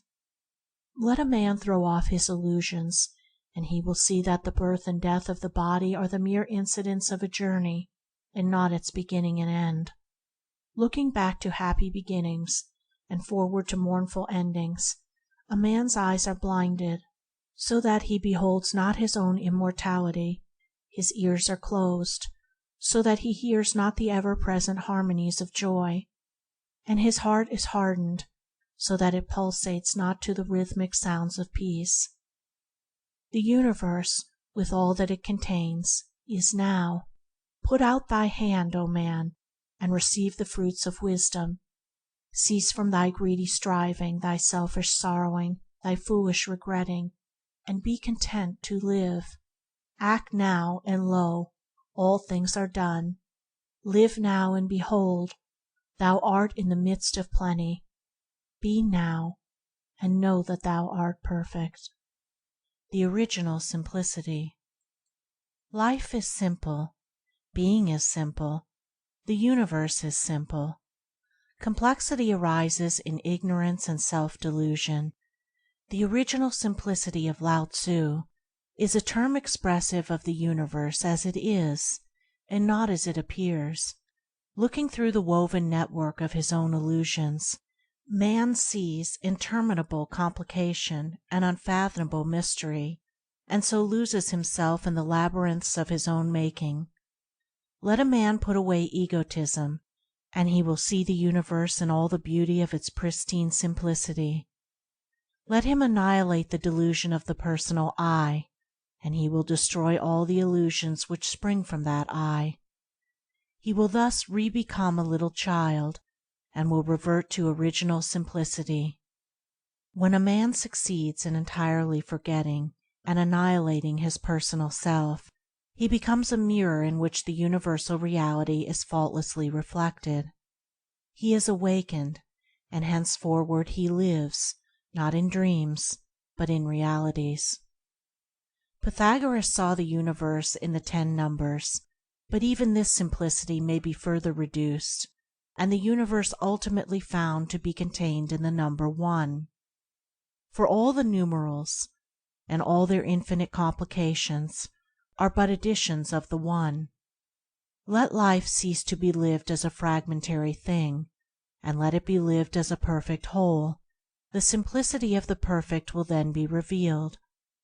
How shall the fragment comprehend the whole? Yet how simple that the whole should comprehend the fragment. How shall sin perceive holiness? Yet how plain that holiness should understand sin. He who would become the greater, let him abandon the lesser. In no form is the circle contained, but in the circle all forms are contained. In no color is the radiant light imprisoned, but in the radiant light all colors are embodied. Let a man destroy all forms of self, and he shall apprehend the circle of perfection. Let him submerge, in the silent depths of his being, the varying colors of his thoughts and desires, and he shall be illuminated with the white light of divine knowledge. In the perfect chord of music, the single note, though forgotten, is indispensably contained, and the drop of water becomes of supreme usefulness by losing itself in the ocean. Sink thyself compassionately in the heart of humanity, and thou shalt reproduce the harmonies of heaven. Lose thyself in unlimited love toward all, and thou shalt work enduring works, and shalt become one with the eternal ocean of bliss. Man evolves outward to the periphery of complexity, and then evolves backward to the central simplicity. When a man discovers that it is mathematically impossible for him to know the universe before knowing himself, he starts upon the way which leads to the original simplicity. He begins to unfold from within, and as he unfolds himself, he unfolds the universe, is himself a microcosm. Cease to speculate about God, and find the all-embracing Good within thee. So shalt thou see the emptiness and vanity of speculation, knowing thyself one with God. He who will not give up his secret lust, his covetousness, his anger, his opinion about this or that, can see nor know nothing. He will remain a dullard in the school of wisdom, though he be accounted learned in the colleges. If a man would find the key of knowledge, let him find himself. Thy sins are not thyself, they are not any part of thyself, they are diseases which thou hast come to love. Cease to cling to them, and they will no longer cling to thee. Let them fall away, and thyself shall stand revealed. Thou shalt then know thyself as comprehensive vision, invincible principle, immortal life, and eternal good. The impure man believes impurity to be his rightful condition, but the pure man knows himself as a pure being. He also, penetrating the veils, sees all others as pure being. Purity is extremely simple, and needs no argument to support it. Impurity is interminably complex, and is ever involved in defensive argument. Truth lives itself. A blameless life is the only witness of truth. Men cannot see, and will not accept the witness until they find it within themselves, and having found it, a man becomes silent before his fellows. Truth is so simple that it cannot be found in the region of argument and advertisement, and so silent that it is only manifested in actions. So extremely simple is original simplicity that a man must let go his hold of everything before he can perceive it. The great arch is strong by virtue of the hollowness underneath, and a wise man becomes strong and invincible by emptying himself. Meekness, patience, love, compassion, and wisdom, these are the dominant qualities of original simplicity. Wherefore the imperfect cannot understand it. Wisdom can only apprehend wisdom. Wherefore the fool says, "No man is wise." The imperfect man says, "No man can be perfect," and wherefore he remains where he is. Though he live with a perfect man all his life, he shall not behold his perfection. Meekness he will call cowardice. Patience, love, and compassion he will see as weakness, and wisdom will appear to him as folly. Faultless discrimination belongs to the perfect whole, and resides not in any part. Wherefore men are exhorted to refrain from judgment until they have themselves manifested the perfect life. Arriving at original simplicity, opacity disappears, and the universal transparency becomes apparent. He who has found the indwelling reality of his own being has found the original and universal reality. Knowing the divine life within, the hearts of all are known, and the thoughts of all men become his who has become the master of his own thoughts. Wherefore the good man does not defend himself, but molds the minds of others to his own likeness. As the problematical transcends crudity, so pure goodness transcends the problematical. All problems vanish when pure goodness is reached. Therefore, the good man is called the slayer of illusions. What problem can vex where sin is not? O thou who strivest loudly and restest not, retire into the holy silence of thine own being, and live therefrom. So shalt thou, finding pure goodness, rend in twain the veil of the temple of illusion, and shalt enter into the patience, peace, and transcendent glory of the perfect. For pure goodness and original simplicity are one. A man should always be superior to his possessions, his body, his circumstances and surroundings, and the opinions of others and their attitude towards him. Until he is this, he is not strong and steadfast. He should also rise superior to his own desires and opinions, and until he is this, he is not wise. The man who identifies himself with his possessions will feel that all is lost when these are lost. He who regards himself as the outcome and the tool of circumstances will weakly fluctuate with every change in his outward condition, and great will be his unrest and pain who seeks to stand upon the approbation of others. To detach oneself from every outward thing, and to rest securely upon the inward virtue, this is the unfailing wisdom. Having this wisdom, a man will be the same whether in riches or in poverty. The one cannot add to his strength, nor the other rob him of his serenity. Neither can riches defile him who has washed away all the inward defilement, nor the lack of them degrade him who has ceased to degrade the temple of his soul. To refuse to be enslaved by any outward thing or happening, regarding all such things and happenings as for your use, for your education, this is wisdom. To the wise all occurrences are good, and having no eye for evil, they grow wiser every day. They utilize all things, and thus put all things under their feet. They see all their mistakes as soon as made, and accept them as lessons of intrinsic value, knowing that there are no mistakes in the divine order. They thus rapidly approach the divine perfection. They are moved by none, yet learn from all. They crave love from none, yet give love to all. To learn and not to be shaken, to love where one is not loved, here lies the strength which shall never fail a man. The man who says in his heart, "I will teach all men, and learn from none," will neither teach nor learn whilst he is in that frame of mind, but will remain in his folly. All strength and wisdom and power and knowledge a man will find within himself, but he will not find it in egotism. He will only find it in obedience, submission, and willingness to learn. He must obey the higher, and not glorify himself in the lower. He who stands upon egotism, rejecting reproof, instruction, and the lessons of experience, will surely fall.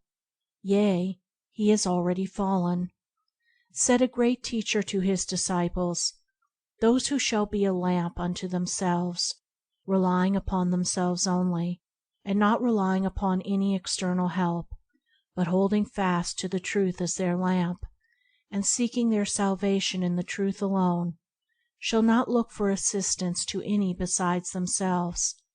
It is they amongst my disciples who shall reach the very topmost height. But they must be willing to learn. The wise man is always anxious to learn, but never anxious to teach, for he knows that the true teacher is in the heart of every man, and must ultimately be found there by all. The foolish man, being governed largely by vanity, is very anxious to teach, but unwilling to learn, not having found the holy teacher within, who speaks wisdom to the humbly listening soul. Be self-reliant, but let thy self-reliance be saintly and not selfish. Folly and wisdom, weakness and strength, are within a man, and not in any external thing, neither do they spring from any external cause. A man cannot be strong for another, he can only be strong for himself. He cannot overcome for another, he can only overcome of himself. You may learn of another, but you must accomplish for yourself. Put away all external props, and rely upon thy truth within you. A creed will not bear a man up in the hour of temptation. He must possess the inward knowledge, which slays temptation. A speculative philosophy will prove a shadowy thing in the time of calamity. A man must have the inward wisdom which puts an end to grief. Goodness, which is the aim of all religions, is distinct from religions themselves. Wisdom, which is the aim of every philosophy, is distinct from all philosophies. The unfailing wisdom is found only by constant practice in pure thinking and well-doing, by harmonizing one's mind and heart to those things which are beautiful, lovable, and true. In whatever condition a man finds himself, he can always find the true, and he can find it only by so utilizing his present condition as to become strong and wise.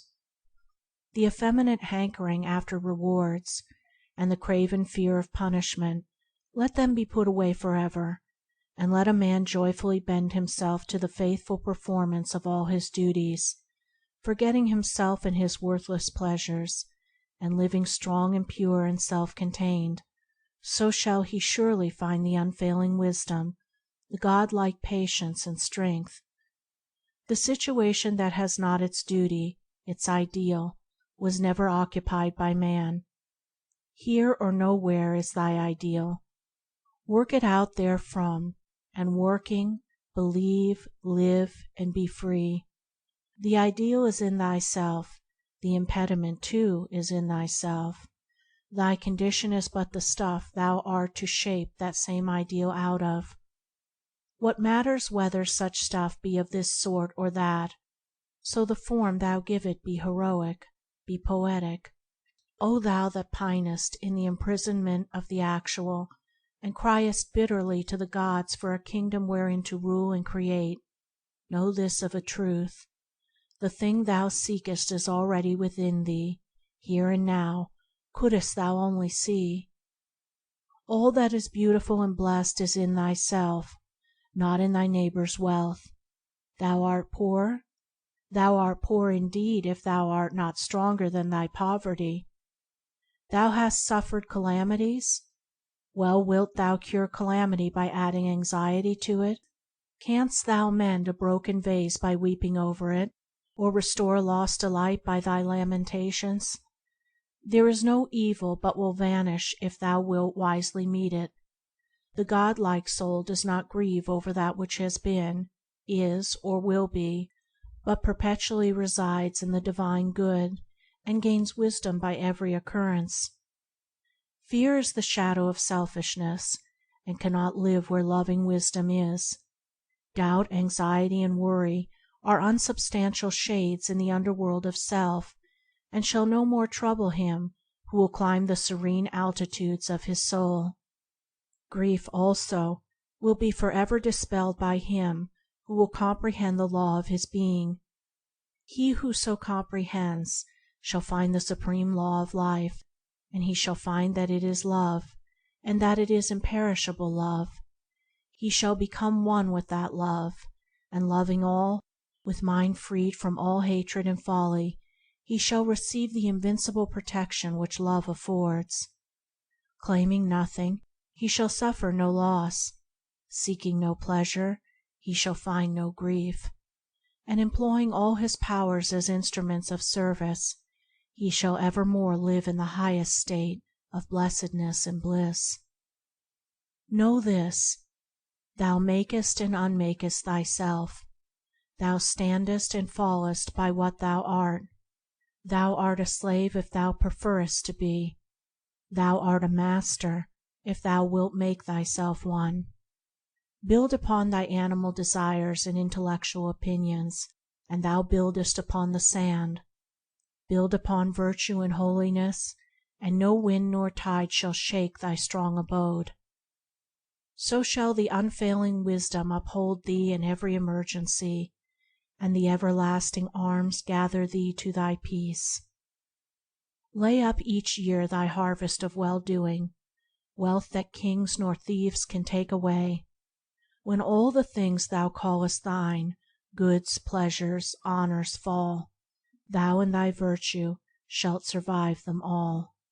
The mountain bends not to the fiercest storm, but it shields the fledgeling and the lamb, and though all men tread upon it, yet it protects them, and bears them up upon its deathless bosom. Even so it is the meek man who, though shaken and disturbed by none, yet compassionately bends to shield the lowliest creature, and though he may be despised, lifts all men up, and lovingly protects them. As glorious as the mountain in its silence is the divine man in his silent meekness. Like its form, his loving comparison is expansive and sublime. Truly his body, like the mountain's base, is fixed in the valleys and the mists, but the summit of his being is eternally bathed in cloudless glory, and lives with the silences. He who has found meekness has found divinity.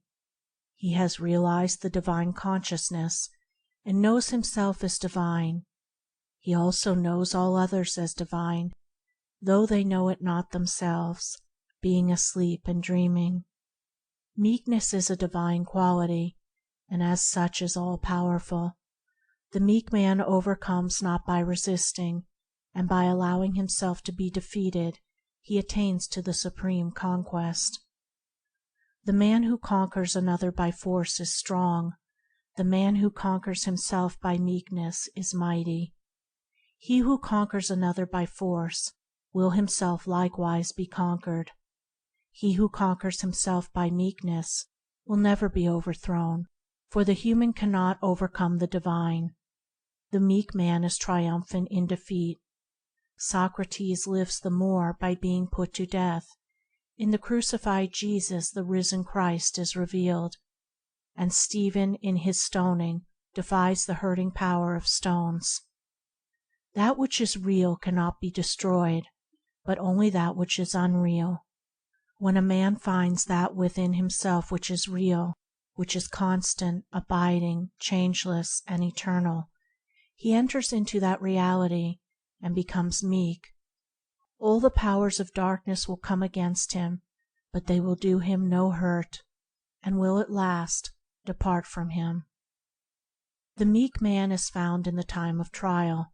When other men fall, he stands. His patience is not destroyed by the foolish passions of others, and when they come against him, he does not strive nor cry. He knows the utter powerlessness of all evil, having overcome it in himself, and lives in the changeless strength and power of divine good. Meekness is one aspect of the operation of that changeless love which is at the heart of all things, and is therefore an imperishable quality. He who lives in it is without fear, knowing the highest, and having the lowest under his feet. The meek man shines in darkness, and flourishes in obscurity.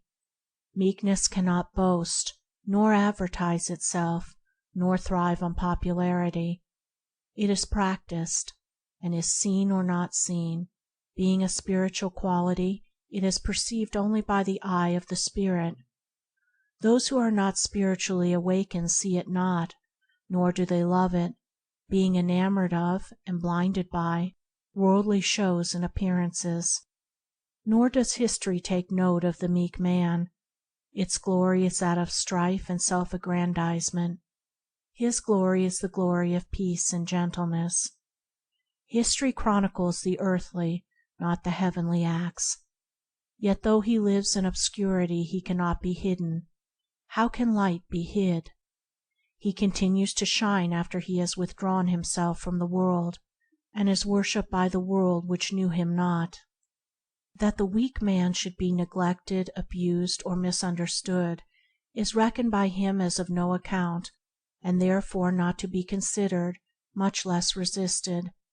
He knows that all such weapons are the flimsiest and most ineffectual of shadows. To them, therefore, who give him evil, he gives good. He resists none, and thereby conquers all. He who imagines he can be injured by others, and who seeks to justify and defend himself against them, does not understand meekness, does not comprehend the essence and meaning of life. He abused me, he beat me, he defeated me, he robbed me. In those who harbor such thoughts, hatred will never cease. For hatred ceases not by hatred at any time. Hatred ceases by love. What sayest thou? Thy neighbor has spoken thee falsely? Well, what of that? Can a falsity hurt thee? That which is false, and there is an end of it. It is without life, and without power to hurt any but him who seeks to be hurt by it.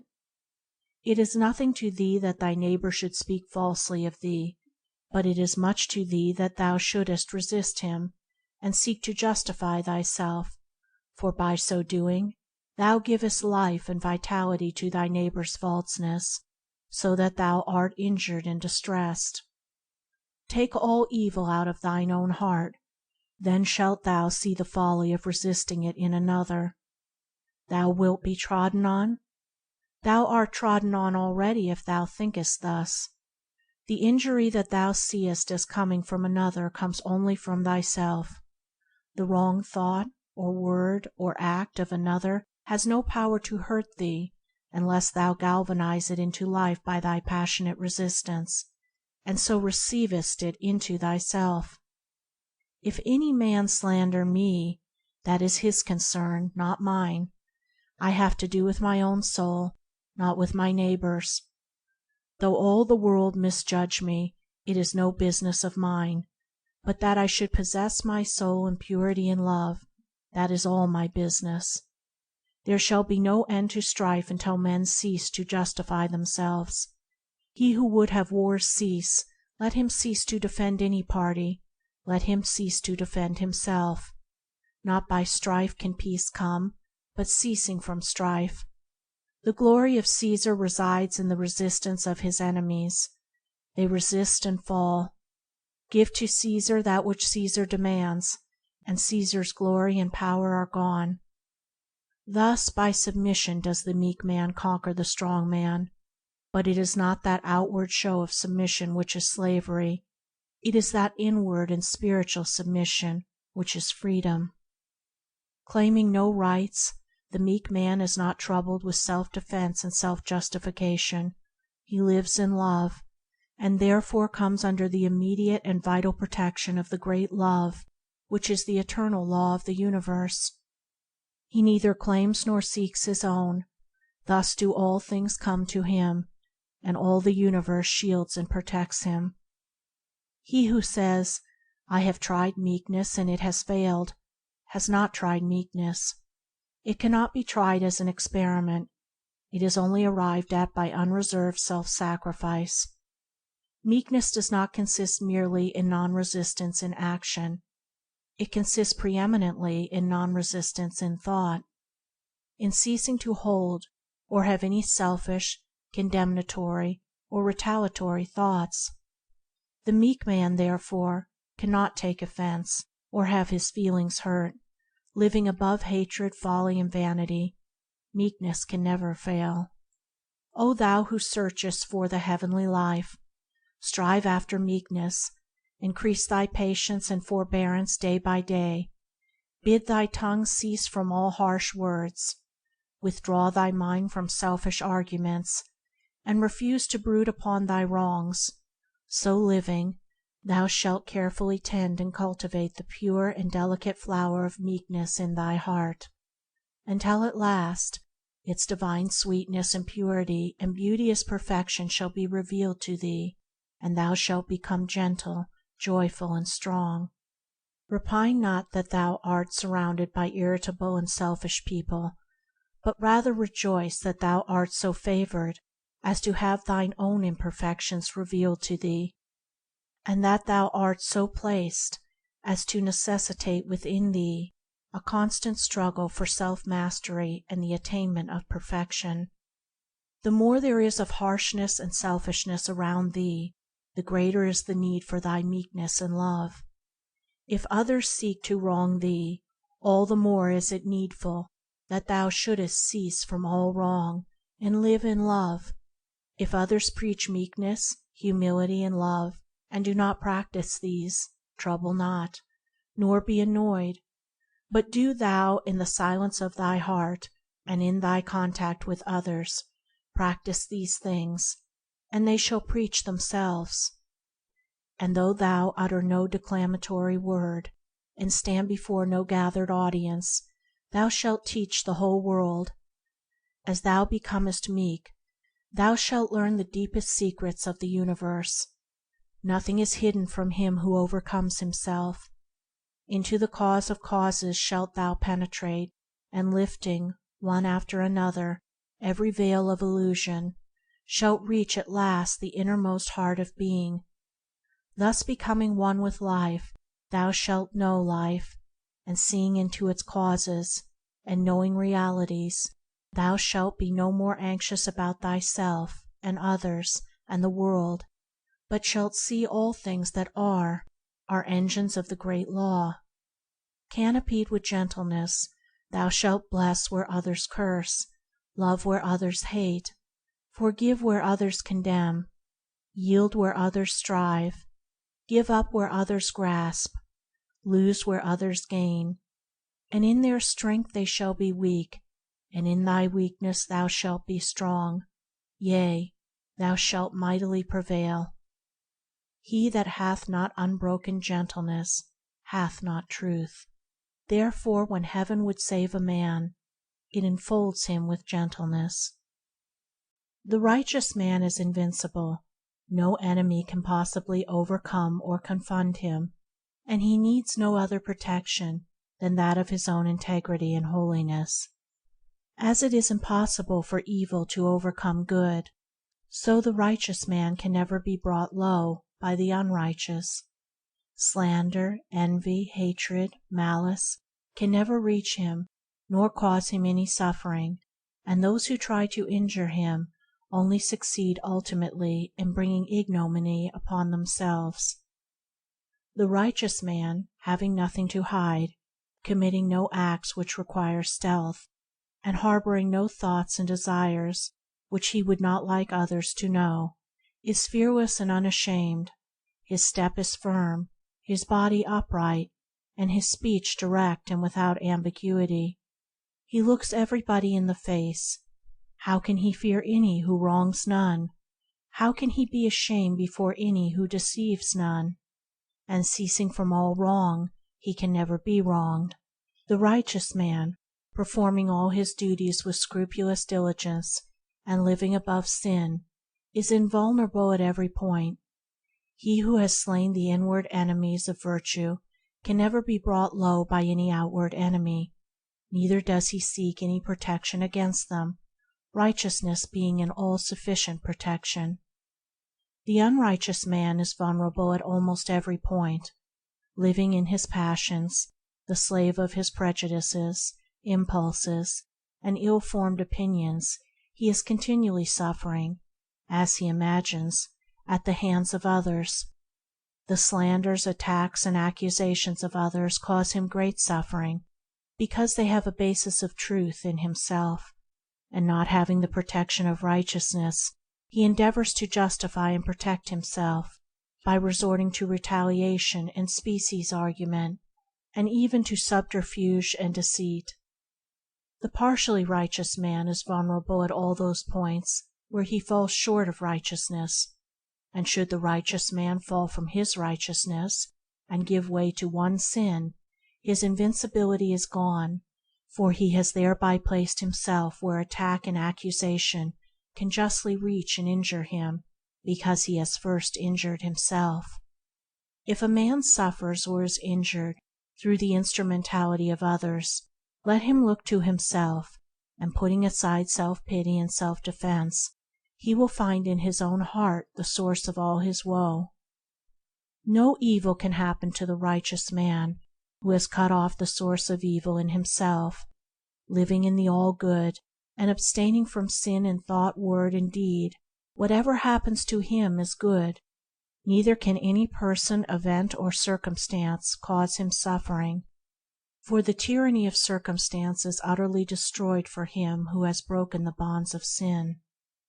The suffering, the sorrowing, the weary, and the broken-hearted ever seek a sorrowless refuge, a haven of perpetual peace.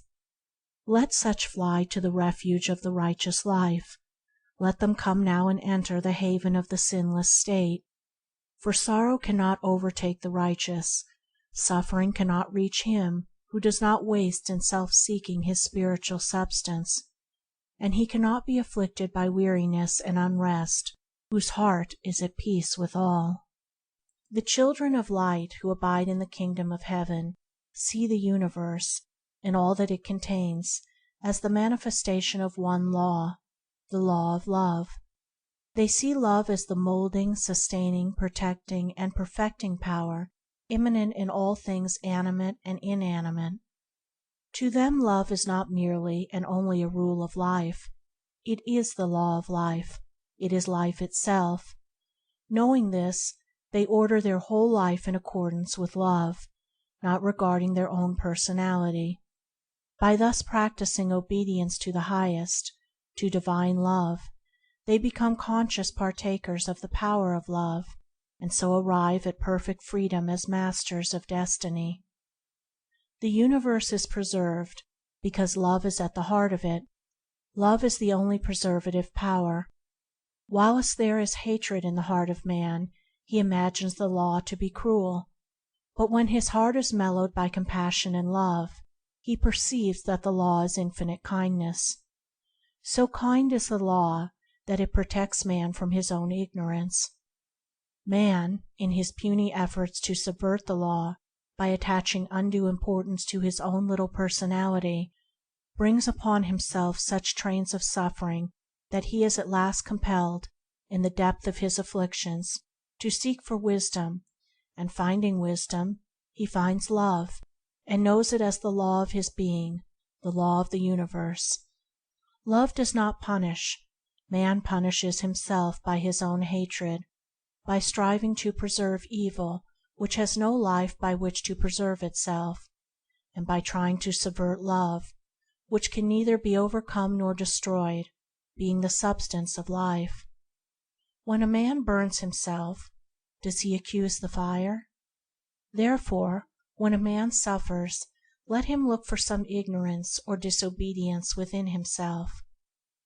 Love is perfect harmony, pure bliss, and contains, therefore, no element of suffering. Let a man think no thought and do no act which is not in accordance with pure love, and suffering shall no more trouble him. If a man would know love, and partake of its undying bliss, he must practice it in his heart, he must become love. He who always acts from the spirit of love is never deserted, is never left in a dilemma or difficulty, for love, impersonal love, is both knowledge and power. He who has learned how to love has learned how to master every difficulty, how to transmute every failure into success, how to clothe every event and condition in the garments of blessedness and beauty. The way to love is by self-mastery, and traveling that way, a man builds himself up in knowledge as he proceeds. Arriving at love, he enters into full possession of body and mind by right of the divine power which he has earned. Perfect love casteth out fear. To know love is to know that there is no harmful power in the whole universe. Even sin itself, which the worldly and unbelieving imagine as so unconquerable, is known as a very weak and perishable thing that shrinks away and disappears before the compelling power of good. Perfect love is perfect harmlessness, and he who has destroyed in himself all thoughts of harm and all desire to harm receives the universal protection and knows himself to be invincible. Perfect love is perfect patience. Anger and irritability cannot dwell with it nor come near it. It sweetens every bitter occasion with the perfume of holiness, and transmutes trial into divine strength. Complaint is foreign to it. He who loves bewails nothing, but accepts all things and conditions as heavenly guests. He is therefore constantly blessed, and sorrow does not overtake him. Perfect love is perfect trust. He who has destroyed the desire to grasp can never be troubled with the fear of loss. Loss and gain are alike foreign to him. Steadfastly maintaining a loving attitude of mind toward all, and pursuing, in the performance of his duties, a constant and loving activity, love protects him and evermore supplies him in fullest measure with all that he needs. Perfect love is perfect power. The wisely loving heart commands without exercising any authority. All things and all men obey him who obeys the Highest. He thinks, and lo! he has already accomplished. He speaks, and behold! a world hangs upon his simple utterances. He has harmonized his thoughts with the imperishable and unconquerable forces, and for him weakness and uncertainty are no more. His every thought is a purpose, his every act is an accomplishment. He moves with the great law, not setting his puny personal will against it, and he thus becomes a channel through which the divine power can flow in unimpeded and beneficent expression. He has thus become power itself. Perfect love is perfect wisdom. The man who loves all is the man who knows all. Having thoroughly learned the lessons of his own heart, he knows the tasks and trials of other hearts, and adapts himself to them gently and without ostentation. Love illuminates the intellect. Without it, the intellect is blind and cold and lifeless. Love succeeds where the intellect fails, sees where the intellect is blind, knows where the intellect is ignorant. Reason is only completed in love, and is ultimately absorbed in it. Love is the supreme reality in the universe, and as such it contains all truth. Infinite tenderness enfolds and cherishes the universe. Therefore it is the wise man, gentle and childlike and tender-hearted. He sees that the one thing which all creatures need is love, and he gives it unstintingly. He knows that all occasions require the adjusting power of love, and he ceases from harshness. To the eye of love all things are revealed, not as an infinity of complex events, but in the light of eternal principles, out of which spring all cause and effects, and back into which they return. God is love, therefore then love is nothing more than perfect. He who would find pure knowledge, let him find pure love. Perfect love is perfect peace. He who dwells with it has completed his pilgrimage in the underworld of sorrow. With mind calm and heart at rest, he has banished the shadows of grief, and knows the deathless life. If thou wouldst perfect thyself in knowledge, perfect thyself in love. If thou wouldst reach the Highest, ceaselessly cultivate a loving and compassionate heart. There is no bondage in the heavenly life. There is perfect freedom. This is its great glory. This supreme freedom is gained only by obedience. He who obeys the Highest cooperates with the Highest, and so masters every force within himself and every condition without. A man may choose the lower and neglect the higher, but the higher is never overcome by the lower. Herein lies the revelation of freedom.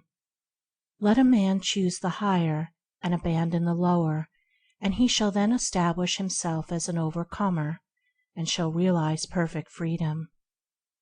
To give the reins to inclination is the only slavery.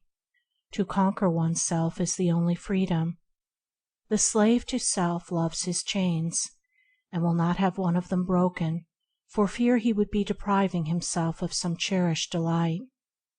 He clings to his gratifications and vanities, regarding freedom from them as an empty and undesirable condition. He thus defeats and enslaves himself. By self-enlightenment is perfect freedom found. Whilst a man remains ignorant of himself, of his desires, of his emotions and thoughts, and of the inward causes which mold his life and destiny, having neither control nor understanding of himself, he will remain in bondage to passion, sorrow, suffering, and fluctuating fortune. The land of perfect freedom lies through the gate of knowledge. All outward oppression is but the shadow and effect of the real oppression within.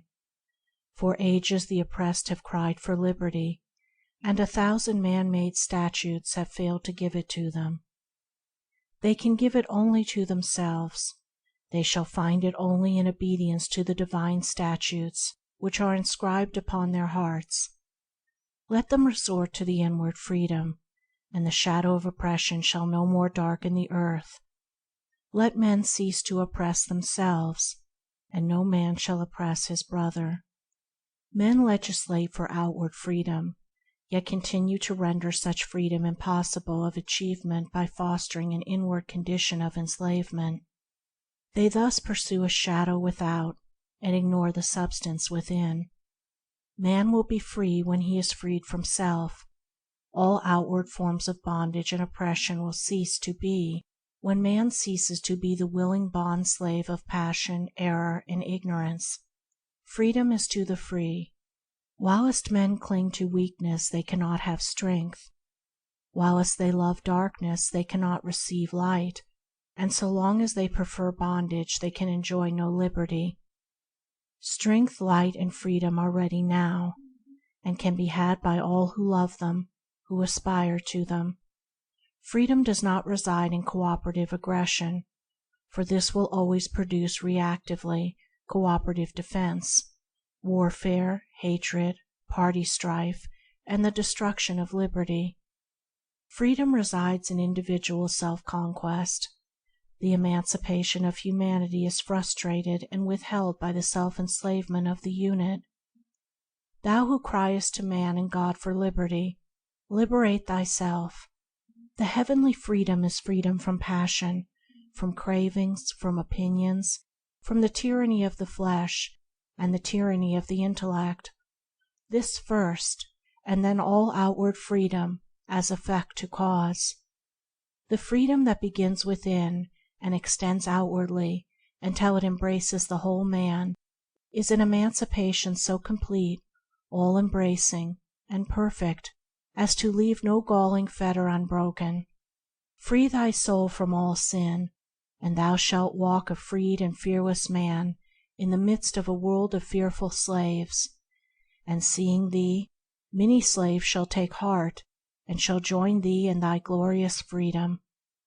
He who says, "My worldly duties are irksome to me, I will leave them and go into solitude, where I shall be as free as the air," and thinks to gain freedom thus, will find only a harder slavery. The tree of freedom is rooted in duty, and he who would pluck its sweet fruits must discover joy in duty. Glad-hearted, calm, and ready for all tasks is he who is freed from self. Irksomeness and weariness cannot enter his heart, and his divine strength lightens every burden so that its weight is not felt. He does not run away from duty with his chains about him, but breaks them and stands free. Make thyself pure. Make thyself proof against weakness, temptation, and sin, for only in thine own heart and mind shalt thou find that perfect freedom for which the whole world sighs and seeks in vain. Goodness, simplicity, greatness, these three are one, and this trinity of perfection cannot be separated. All greatness springs from goodness, and all goodness is profoundly simple. Without goodness there is no greatness. Some men pass through the world as destructive forces, like the tornado or the avalanche, but these are not great. They are to greatness as the avalanche is to the mountain. The work of greatness is enduring and preservative, and not violent and destructive. The greatest souls are the most gentle. Greatness is never obtrusive. It works in silence, seeking no recognition. This is why it is not easily perceived and recognized. Like the mountain, it towers up in its vastness, so that those in its immediate vicinity who receive its shelter and shade do not see it. Its sublime grandeur is only beheld as they recede from it. The great man is not seen by his contemporaries. The majesty of his form is only outlined by its recession in time. This is the awe and enchantment of distance. Men occupy themselves with the small things, their houses, trees, lands. Few contemplate the mountain at whose base they live, and fewer still explore it. But in the distance these small things disappear, and then the solitary beauty of the mountain is perceived. Popularity, noisy obtrusiveness, and shallow show, these superficialities rapidly disappear and leave behind no enduring mark, whereas greatness slowly emerges from obscurity and endures forever. Jewish rabbi and rabble alike saw not the divine beauty of Jesus. They saw only an unlettered carpenter. To his acquaintances, Homer was only a blind beggar, but the centuries reveal him as Homer the immortal poet. 200 years after the farmer of Stratford, and all that is known of him has disappeared, the real Shakespeare is discerned. All true genius is impersonal. It belongs not to the man through whom it is manifested, it belongs to all. It is a diffusion of pure truth, the light of heaven descending on all mankind. Every work of genius, in whatsoever department of art, is a symbolic manifestation of impersonal truth. It is universal, and finds a response in every heart, in every age and race. Anything short of this is not genius, is not greatness. That work which defends a religion perishes. It is religion that lives. Theories about immortality fade away. Immortal man endures. Commentaries upon truth come to dust. Truth alone remains. That only is true in art which represents the true. That only is great in life which is universally and eternally true. And the true is the good, and the good is the true. Every immortal work springs from the eternal goodness in the human heart, and is clothed with the sweet and unaffected simplicity of goodness. The greatest art is, like nature, artless. It knows no trick, no pose, no studied effort. There are no stage tricks in Shakespeare, and he is the greatest of dramatists because he is the simplest. The critics, not understanding the wise simplicity of greatness, always condemn the loftiest work. They cannot discriminate between the childish and the childlike. The true, the beautiful, the great is always childlike, and it is perennially fresh and young. The great man is always the good man. He is always simple. He draws from, nay, lives in, the inexhaustible fountain of divine goodness within. He inhabits the heavenly places, communes with the vanquished great ones, lives with the invisible. He is inspired, and breathes the airs of heaven. He who would be great, let him learn to be good. He will therefore become great by not seeking greatness. Aiming at greatness, a man arrives at nothingness. Aiming at nothingness, he arrives at greatness. The desire to be great is an indication of littleness, of personal vanity and obtrusiveness. The willingness to disappear from gaze, the utter absence of self-aggrandizement, is the witness of greatness. Littleness seeks and loves authority. Greatness is never authoritative, and it thereby becomes the authority to which the after ages appeal. He who seeks loses. He who is willing to lose wins all men. Be thy simple self, thy better self, thy impersonal self, and lo, thou art great. He who selfishly seeks authority shall succeed only in becoming a trembling apologist, courting protection behind the back of acknowledged greatness.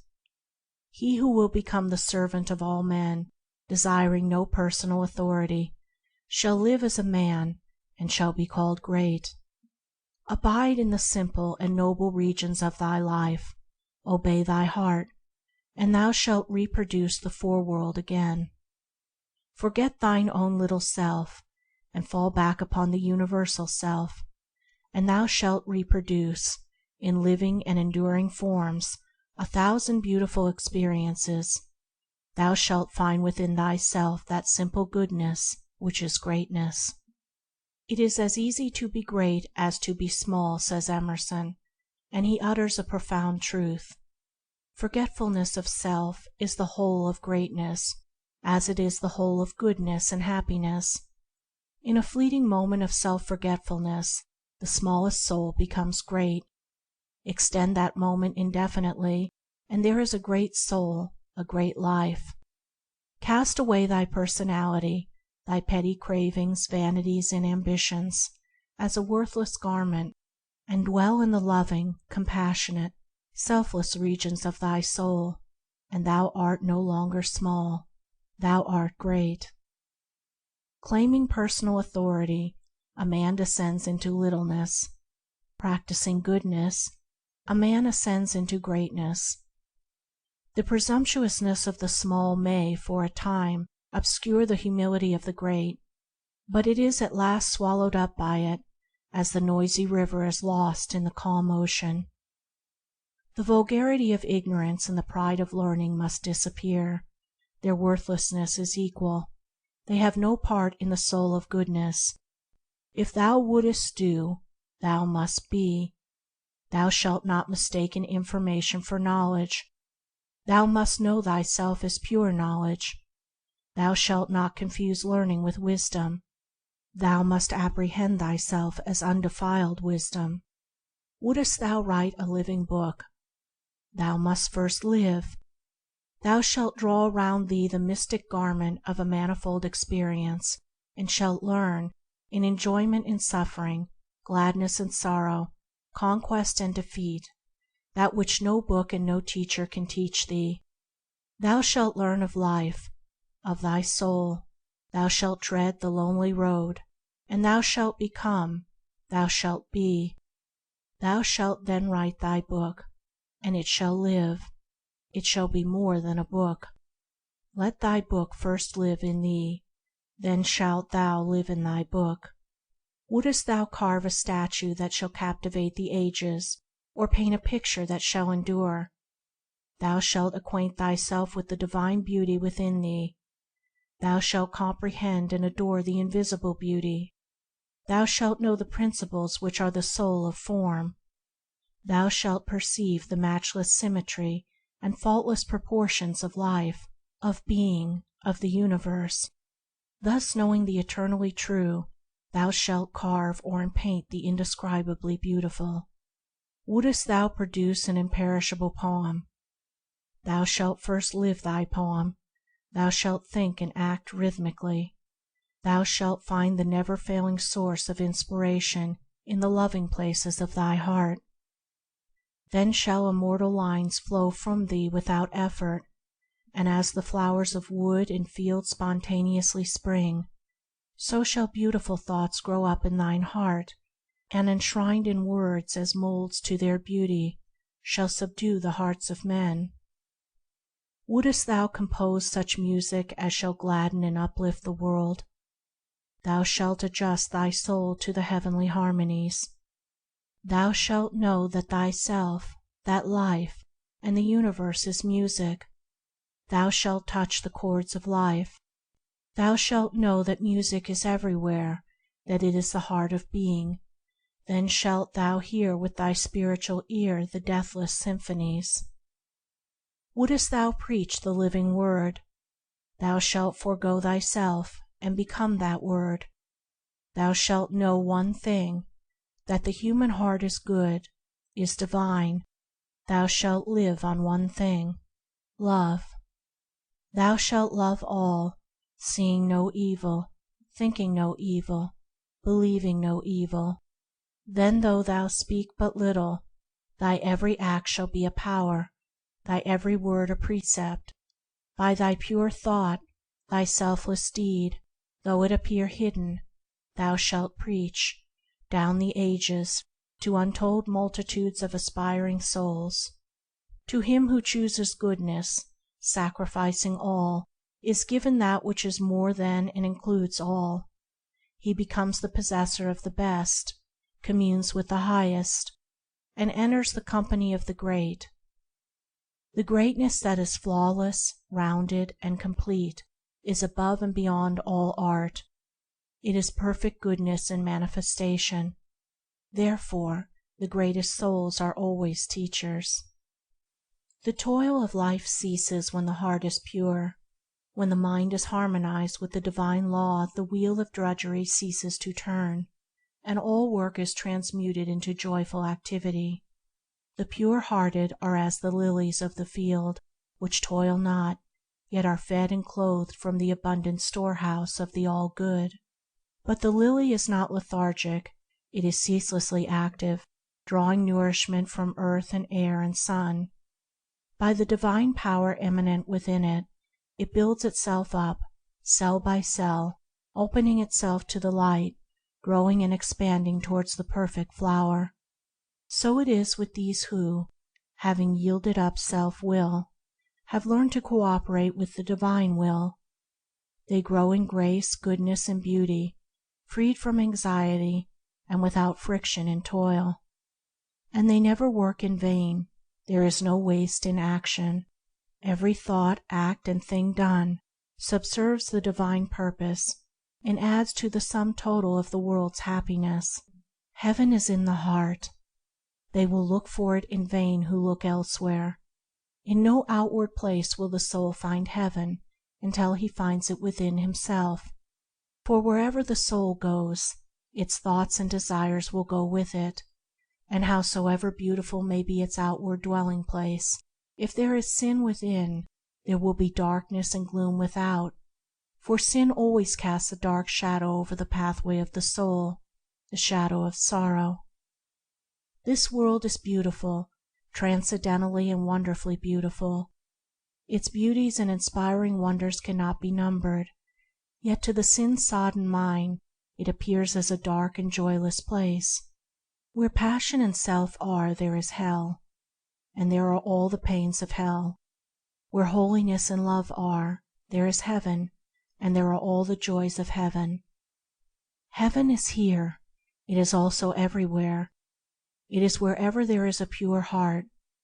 The whole universe is abounding with joy, but the sin-bound heart can neither see, hear, nor partake of it. No one is, or can be, arbitrarily shut out from heaven. Each shuts himself out. Its golden gates are eternally ajar, but the selfish cannot find them. They mourn, yet they see not. They cry, but they hear not. Only to those who turn their eyes to heavenly things are the happy portals of the kingdom revealed, and they enter and are glad. All life is gladness when the heart is right, and when it is attuned to the sweet chords of holy love. Life is religion, religion is life, and all is joy and gladness. The jarring notes of creeds and parties, the black shadows of sin, let them pass away forever. They cannot enter the door of life. They form no part of religion. Joy, music, beauty, these belong to the true order of things. They are of the texture of the universe.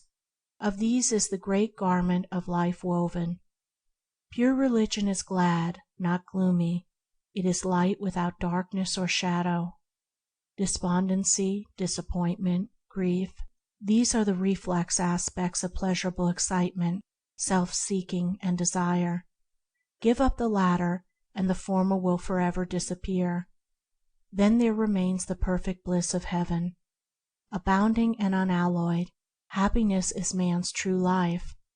Perfect blessedness is his rightful portion, and when he loses his false life and finds the true, he enters into the full possession of the kingdom.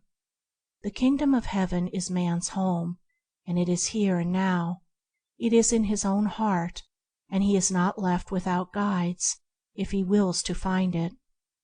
Let him return to his home. His peace awaits him. The heavenly hearted are without sorrow and suffering, because they are without sin. What the worldly minded call troubles, they regard as pleasant tasks of love and wisdom. Troubles belong to hell, they do not enter heaven. This is so simple it should not appear strange. If you have a trouble, it is in your own mind and nowhere else. You make it. It is not made for you. It is not in your task. It is not in that outward thing. You are its creator, and it derives its life from you only. Look upon all your difficulties as lessons to be learned, as aids to spiritual growth, and lo, they are difficulties no longer. This is one of the pathways up to heaven. To transmute everything into happiness and joy. This is supremely the work and duty of the heavenly minded man. To reduce everything to wretchedness and deprivation is the process which the worldly minded unconsciously pursue. To live in love is to work in joy. Love is the magic that transforms all things into power and beauty. It brings plenty out of poverty, power out of weakness, loveliness out of deformity, sweetness out of bitterness, light out of darkness, and produces all blissful conditions out of its own substantial but indefinable essence. He who loves can never want. The universe belongs to goodness, and it therefore belongs to the good man. It can be possessed by all without stint or shrinking, for goodness and the abundance of goodness, material, mental, and spiritual abundance, is inexhaustible. Think lovingly, speak lovingly, act lovingly, and your every need shall be supplied. You shall not walk in desert places, and no danger shall overtake you. Love sees with faultless vision, judges true judgment, acts in wisdom. Look through the eyes of love, and you shall see everywhere the beautiful and true. Judge with the mind of love, and you shall err not, shall wake no wail of sorrow. Act in the spirit of love, and you shall strike undying harmonies upon the harp of life. Make no compromise with self. Cease not to strive until your whole being is swallowed up in love. To love all and always, this is the heaven of heavens. Let there be nothing within thee that is not very beautiful and very gentle, and then there will be nothing without thee that is not beautified and softened by the spell of thy presence. All that you do, let it be done in calm wisdom, and not from desire, impulse, or opinion. This is the heavenly way of action. Purify your thought world until no stain is left, and you will ascend into heaven while living in the body. You will then see the things of the outward world clothed in all beautiful forms. Having found the divine beauty within ourselves, it springs to life in every outward thing. To the beautified soul, the world is beautiful. Undeveloped souls are merely unopened flowers. The perfect beauty lies concealed within, and will one day reveal itself to the full-orbed light of heaven. Seeing men thus, we stand where evil is not, and where the eye beholds only good. Herein lies the peace and patience and beauty of love. It sees no evil. He who loves thus becomes the protector of all men. Though in their ignorance they should hate him, he shields and loves them. What gardener is so foolish as to condemn his flowers because they do not develop in a day? Learn to love, and you shall see in all souls, even those called degraded, the divine beauty, and shall know that it will not fail to come forth in its own season. This is one of the heavenly visions. It is out of this that gladness comes. Sin, sorrow, suffering, these are the dark gropings of the unopened soul for light. Open the petals of your soul, and let the glorious light stream in. Every sinful soul is an unresolved harmony. It shall at last strike the perfect chord, and swell the joyful melodies of heaven. Hell is the preparation for heaven, and out of the debris of its ruined hovels are built pleasant mansions wherein the perfected soul may dwell. Night is only a fleeting shadow which the world casts, and sorrow is but a transient shade cast by the self. Come out into the sunlight. Know this, O reader, that you are divine. You are not cut off from the divine except in your own unbelief. Rise up, O Son of God, and shake off the nightmare of sin which binds you. Accept your heritage, the kingdom of heaven. Drug your soul no longer with the poison of false beliefs. You are not a worm of the dust unless you choose to make yourself one. You are a divine, immortal, God-born being, and this you may know if you will to seek and find. Cling no longer to your impure and groveling thoughts, and you shall know that you are a radiant and celestial spirit filled with all pure and lovable thoughts. Wretchedness and sin and sorrow are not your portion here unless you choose to accept them as such, and if you do this, they will be your portion hereafter, for these things are not apart from your soul condition. They will go wherever you go. They are only within you. Heaven, not hell, is your portion here and always. It requires you to take that which belongs to you. You are the master, and you choose whom you will serve. You are the maker of your state, and your choice determines your condition. What you pray and ask for, with your mind and heart, not with your lips merely, this you will receive. You are served as you serve. You are conditioned as you condition. You garner in your own. Heaven is yours. You have but to enter in and take possession, and heaven means supreme happiness, perfect blessedness. It leaves nothing to be desired, nothing to be grieved over. It is complete satisfaction now and in this world. It is within you, and if you do not know this, it is because you persist in turning the back of your soul upon it. Turn round and you shall behold it. Come and live in the sunshine of your being. Come out of the shadows and the dark places. You are framed for happiness. You are a child of heaven. Purity, wisdom, love, plenty, joy, and peace. These are the eternal realities of the kingdom, and they are yours. But you cannot possess them in sin. They have no part in the realm of darkness. They belong to the light which lighteth every man that cometh into the world, the light of spotless love. They are the heritage of the holy Christ child, who shall come to birth in your soul when you are ready to divest yourself of all impurities. They are your real self. But he whose soul has been safely delivered of the wonderful joy child does not forget the travail of the world. Recording by Andrea Fiore. www.andreafiore.name. End of All These Things Added by James Allen.